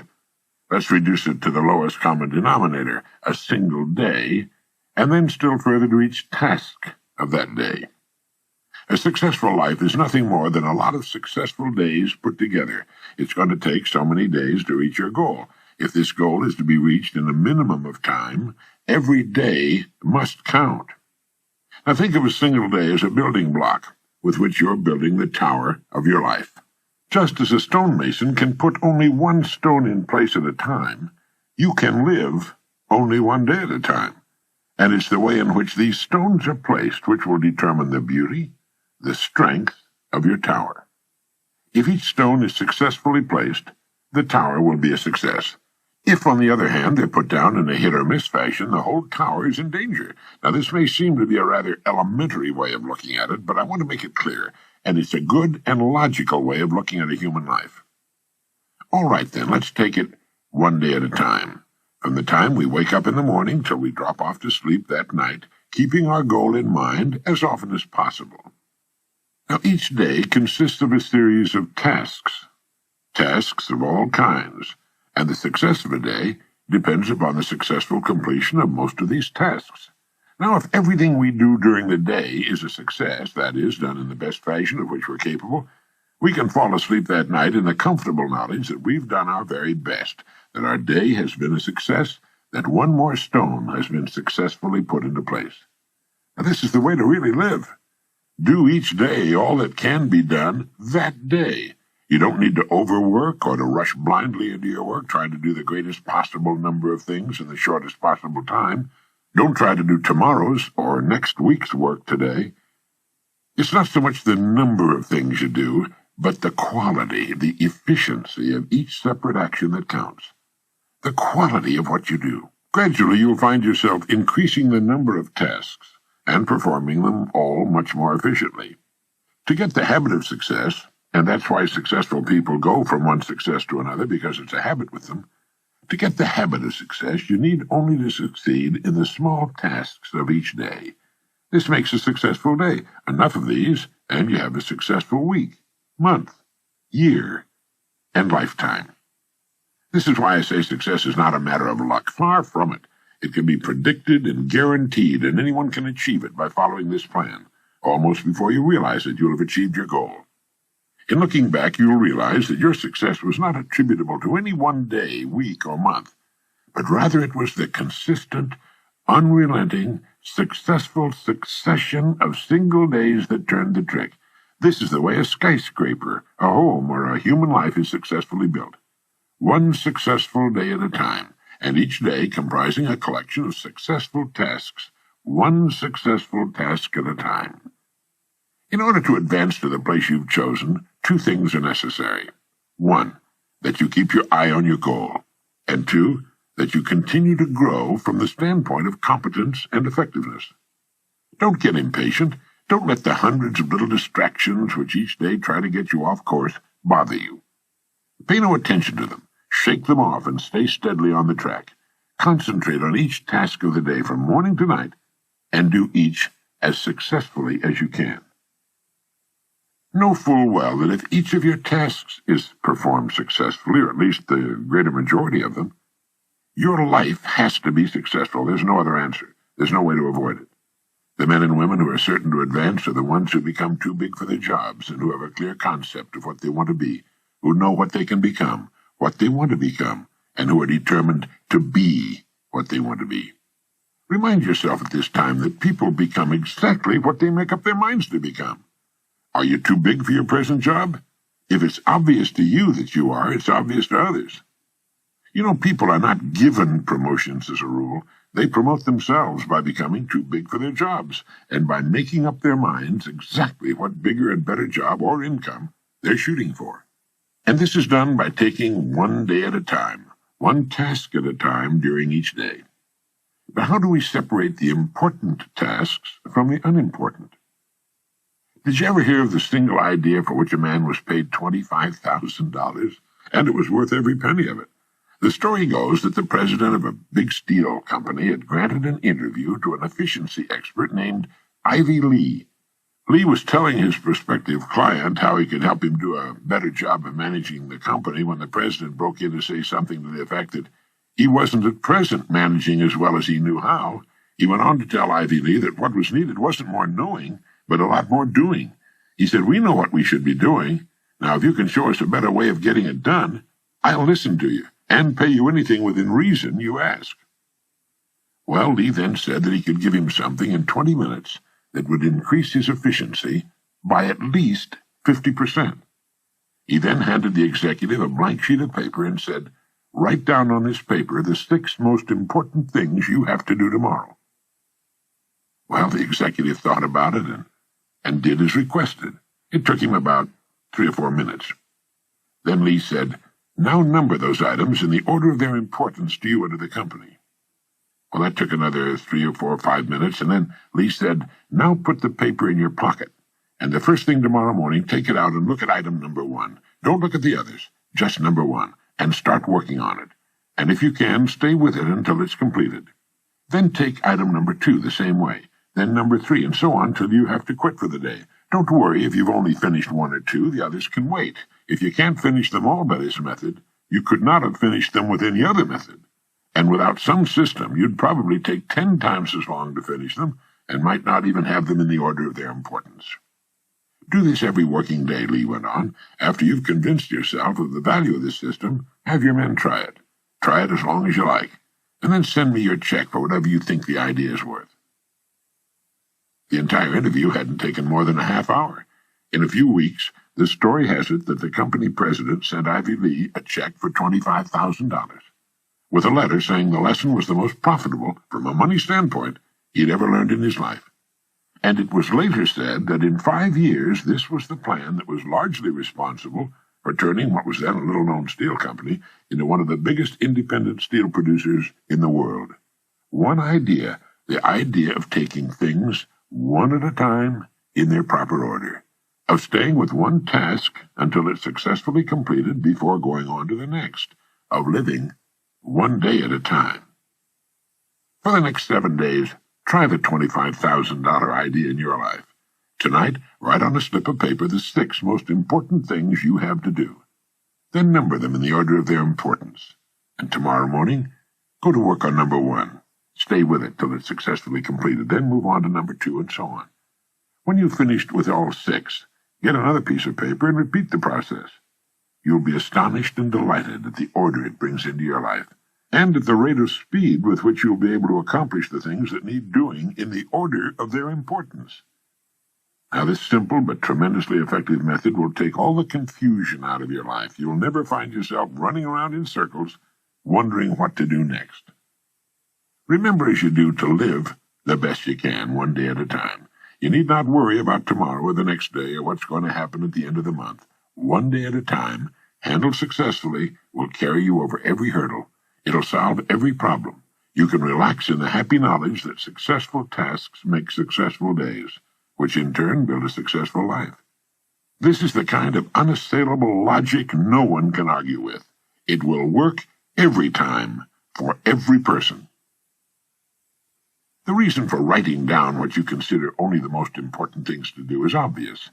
Handling each task during the day successfully is important to the degree of the importance of the tasks themselves. Doing a lot of unnecessary things successfully can be pretty much of a waste of time. Make certain that the tasks you take the time to do efficiently are important tasks, tasks which move you ahead steadily toward your goal. So often youngsters in school worry about a passing grade. They think of all they'll have to do before the end of the school year. Following this course of action, they can stop worrying completely and count on excellent grades. Freshmen in high school and college are frequently plagued by doubts as to whether or not they'll be able to successfully complete the 4 years ahead and graduate. 4 years seem like such a long time to them, almost forever, and this thought sometimes leads to a sort of giving up, a fear of failure. It was the great Harvard teacher and psychologist William James who said, in effect, "Let not students worry about the success of their efforts. If they will do each day as best they can the work which is before them, they will wake up one day to find themselves among the competent people of their generation." Student, junior executive, homemaker, senior executive, or professional, this plan works for everybody. It removes doubt, fear, and worry, and brings order into our lives. All any of us needs to do is face each day as it comes in good cheer, knowing that we have only to succeed today to guarantee our future. In this way, we'll move steadily ahead, growing more competent, more confident with the passing of every day. Others may seem to suddenly shoot up faster and possibly fall much farther, and operate in spurts and fits, but it's to the steady that the rewards are eventually paid. St. Edmund of Canterbury was right when he said, "Work as though you would live forever, but live as though you would die tomorrow." Now try writing down the 6 most important things you have to do tomorrow. Then number them in the order of their importance. Really do this. First thing tomorrow morning, tackle number 1. Stay with it till it's completed. If something should force its delay, move on to number 2. But take them in order, and finish them in order as best you can. Try not to get sidetracked by people or things in successfully accomplishing each task of your day. Beside my typewriter, I have glued to the wall a great saying by Ernest Hemingway. He said, "Write as well as you can, and finish what you start." There's nothing mysterious or capricious about achieving outstanding success. It's completely within our individual control and is absolutely predictable. It's simply a matter of doing certain things a certain way every day, and that's all there is to it, as long as you've got that goal to work toward. There's no valid reason on earth why you should not become really successful in your field, your home life, and your community. Remember that everything in the entire limitless universe operates on the law of cause and effect. There are no exceptions to this. Nothing happens by accident. For every result, there's a cause. You have only to take care of the cause. The effect will always, without exception, take care of itself. Good cause, good effect. No cause, no effect. Bad cause, bad effect. It's as reliable as the rising of the sun. This business of living one day at a time, the best we can, has an almost unbelievable cumulative effect. For good, for success, and the things we want. Sometimes when we see a bricklayer starting on a building and putting the first brick in place, we're struck by the size of the job he has ahead of him. But one day, almost before we realize it, he's finished. All the thousands of bricks are in place, each one vital to the finished structure, each one sharing its portion of the load. And so should be the days of a human life, and we'll be proud and happy with the finished product.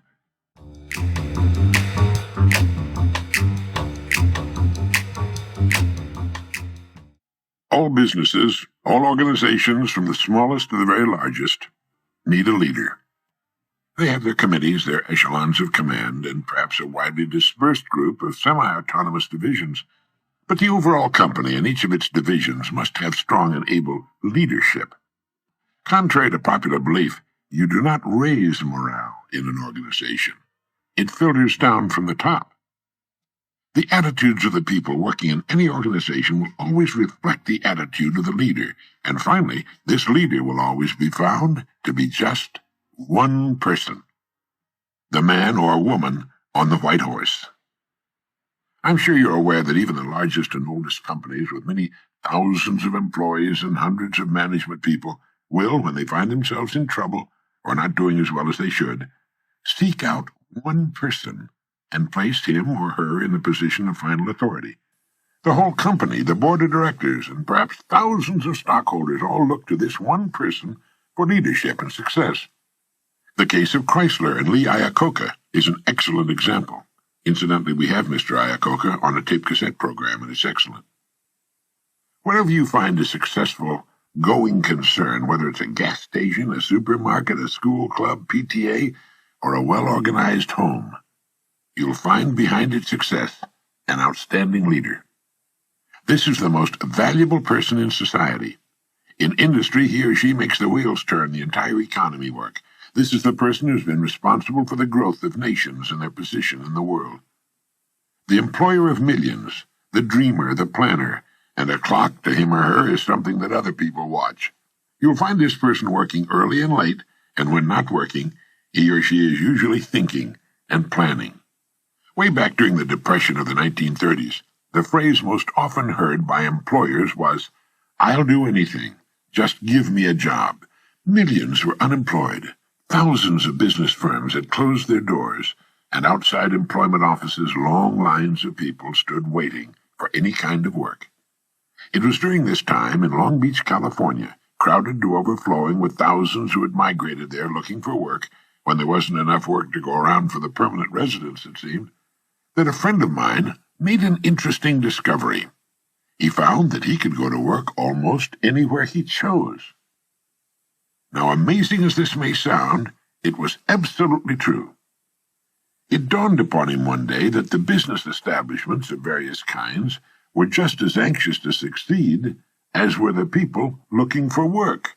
The owners and managers of these businesses were worried and concerned over the hard times which had descended upon the country, and a great many of them were looking for someone to come to their aid, the person who would somehow show up and solve their business problems. But all they heard was people asking for work and saying, "I'll do anything."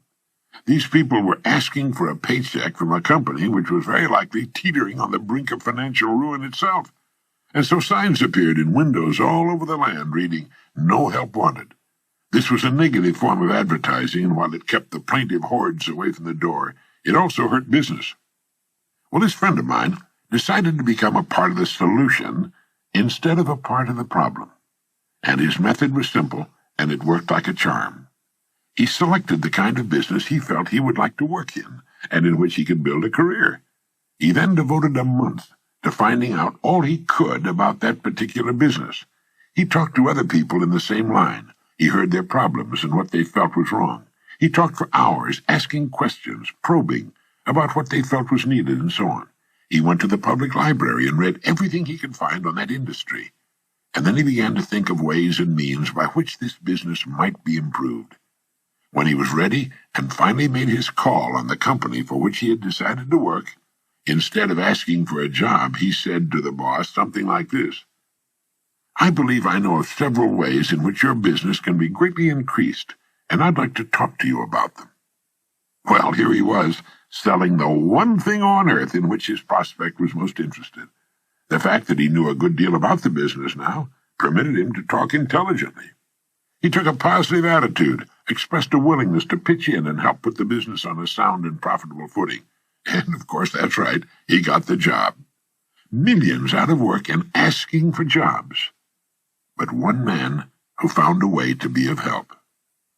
What had he done? Well, first he had specialized. He had selected one line of work and decided that that was where his future would be. Now he had to prove himself, and he did. The jack of all trades and master of none was the man who suffered during the Depression. People who knew what they were doing and where they were going sailed through those Depression years just like a large ship sails through a storm. It wasn't as comfortable as it could have been, but at least the crossing was a success. At least they didn't founder. And thousands of businesses actually grew larger and prospered during the Depression. The best way for you to develop the security that lasts a lifetime is to become outstanding at one particular line of work. Look at it this way. Regardless of economic ups and downs, the industry of which that line of work is a part will continue to operate. It won't shut down completely. As long as you're in the top 5% of the people in that industry, you know you'll always be in demand. You'll be wanted and needed, not just where that industry is concerned, but where you and your family are concerned also. The man or woman who becomes truly outstanding at what he or she does has the world on a string. Here's the person of confidence and peace of mind. Here's the person who's quietly aware of his or her ability and intimate knowledge of his or her job in particular industry. Here's the homemaker or student who's at the top of the group. They've got it made, and they and everybody else know it. Ask yourself this question: am I now such a person? Down deep inside, you know the answer. If you answered yes, you're among the most fortunate people and in one of the smallest and most elite groups on earth. If your answer was no, it can be turned into a yes in a surprisingly short time. The first step is to make one really big and important decision. It's a decision the great majority of people never make and suffer as a result. Failing to make this decision keeps a person from ever really getting on course or clarifying his or her goals.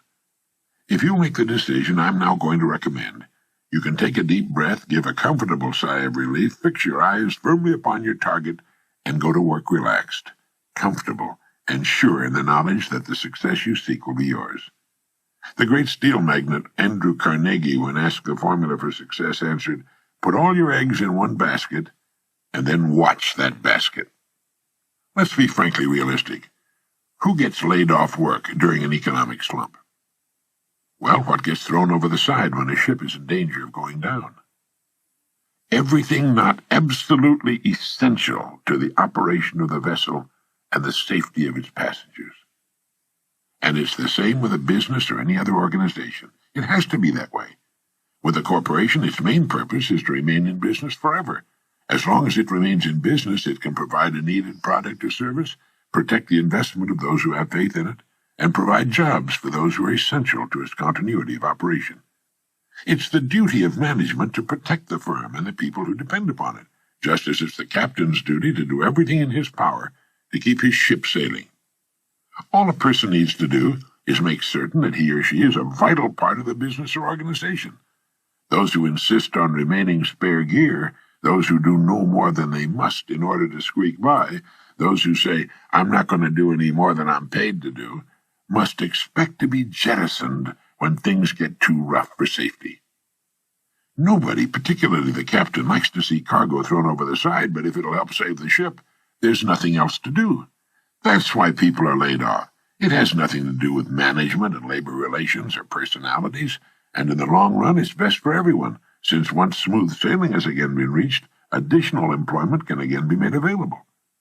So each of us must decide whether we want to be part of the cargo or a member of the crew. It's said that millions suffer today from a malady called panophobia. Panophobia means literally fear of everything. It's an uneasy feeling, a feeling of insecurity that generally manifests itself as a sort of lump of fear that settles right behind the belt buckle, especially on Sunday evenings and on Monday mornings.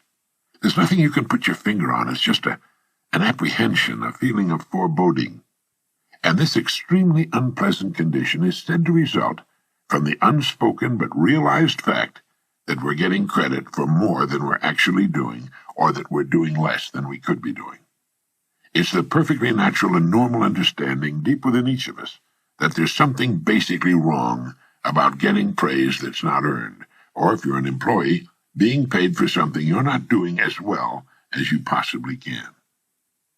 If we have panophobia, running doesn't do any good. We find it follows us on vacation and around the house and yard on weekends. It's inside us, and no matter how fast the jet we board or how exciting the television program we're watching, soon we're aware of it again. Now there's a simple cure for this malady. It's to throw ourselves not out of a window, but into activity, into our work. It's the decision to be worth more than we're being paid. Only in this way can we grow. It's overbalancing the scales in the service we give, knowing that our rewards must follow as a natural result. Anyone who will be honest with himself or herself realizes that he or she has been happiest and most satisfied after having successfully completed a difficult job. A leader is a person who can help and lead others. It's the conscientious mother who wants her children to grow up knowing the rules for success and happiness. It's the father who shows by example that any job worth doing is worth doing well. It's the student who studies to learn, not just to get a grade, who has a mind of his or her own and sets the pace for his or her fellow students. It's the farmer whose farm sets an example in his area, and the small businessman or woman whose business continues to grow and prosper with the passing years. It's the employee who has the good sense to realize that one gets most out of any job by giving loyalty and dedication to the firm that pays his or her wages. A leader is any person who realizes the importance of becoming a bigger and better person with the passing of every day, week, and month. A leader takes the responsibility of his or her own growth, a planner, a thinker, a doer. Each of us can become such a leader in our own area of activity. It's not difficult, and in the long run it's easier for us and on us than what at first may appear to be the easier of two courses. Simply fix your eye upon your goal, visualize it with every ounce of your being, enjoy the prospect of it, and courageously set out toward it. Maintain a cheerful, helpful attitude toward everyone. Why shouldn't you be cheerful, since you know you'll achieve everything you've set your heart upon? Become a kind of sponge for information which will help you on your way. You don't have to waste years making the mistakes others have made before. You'll be surprised at how quickly you'll reach your goal, but don't be impatient. Know and have faith that what should come to you will come to you in the right time. Everything in the world works on the side of the person who works with nature's laws. And above all, if you should forget everything else, remember that everything about you, everything you will ever have, know, experience in any way, operates as a result of law that is true and unchanging, the law of the stars and of the balance of the world. As Emerson wrote, let him learn a prudence of a higher strain. Let him learn that everything in nature, even dust and feathers, go by law and not by luck, and that what he sows, he reaps. Look about you. Take stock of your present situation, because it's nothing more nor less than the result of your past sowing. Are you happy with it? Is it what you want? Then you know what you must sow, today and tomorrow and the next day. And in the sowing, rest in the calm, serene, and cheerful certainty that having sown, you will then reap the rich results that come automatically, all the years of your life, the abundant harvest. Now this is Earl Nightingale reminding you that success as a human being in modern society does not come naturally. It requires the conscious utilization of ourselves in the service of others. We have our minds, our genetic possibilities, a certain amount of time, and our free will. We belong to the world minority that lives in a free society. We can become whatever we seriously make up our minds to become. That's possible because whatever we seriously decide to do is naturally linked to our genetic possibilities. A person with little or no aptitude for science will never decide to become a scientist. A naturally shy and retiring person will never apply for a job in sales, or if he does, he'll soon get out of it. Each of us has his or her own inner voice. Emerson referred to it as that iron string that vibrates within us. Each of us wants to succeed during our holiday on Earth, and each of us should. But we don't succeed in groups. We succeed or fail as individuals. The Lead the Field program you've heard on these tape cassettes contains the best basic information and the great ideas we need to reach whatever goal we seriously choose. Listen to these tapes often. You'll be astonished to discover how much you missed with your first and second listening. And there's a very good reason why this happens. As we listen to a message, an idea will catch our interest, and we concentrate on it for a few seconds or longer. Now, while we are thus engaged, we miss what's being said during the time we're concentrating on that idea. It's like lifting the tone arm on a record. Now, the next time, we won't stop listening when that idea appears, and we will really hear, consciously for the first time, what immediately follows. Think of this program, and the other Nightingale Connect programs you order in the future, as your partners in success. You can always refer back to them. You'll find yourself delighted by the new enthusiasm and excitement you'll experience as you bring new meaning, new rewards into your life. Thank you.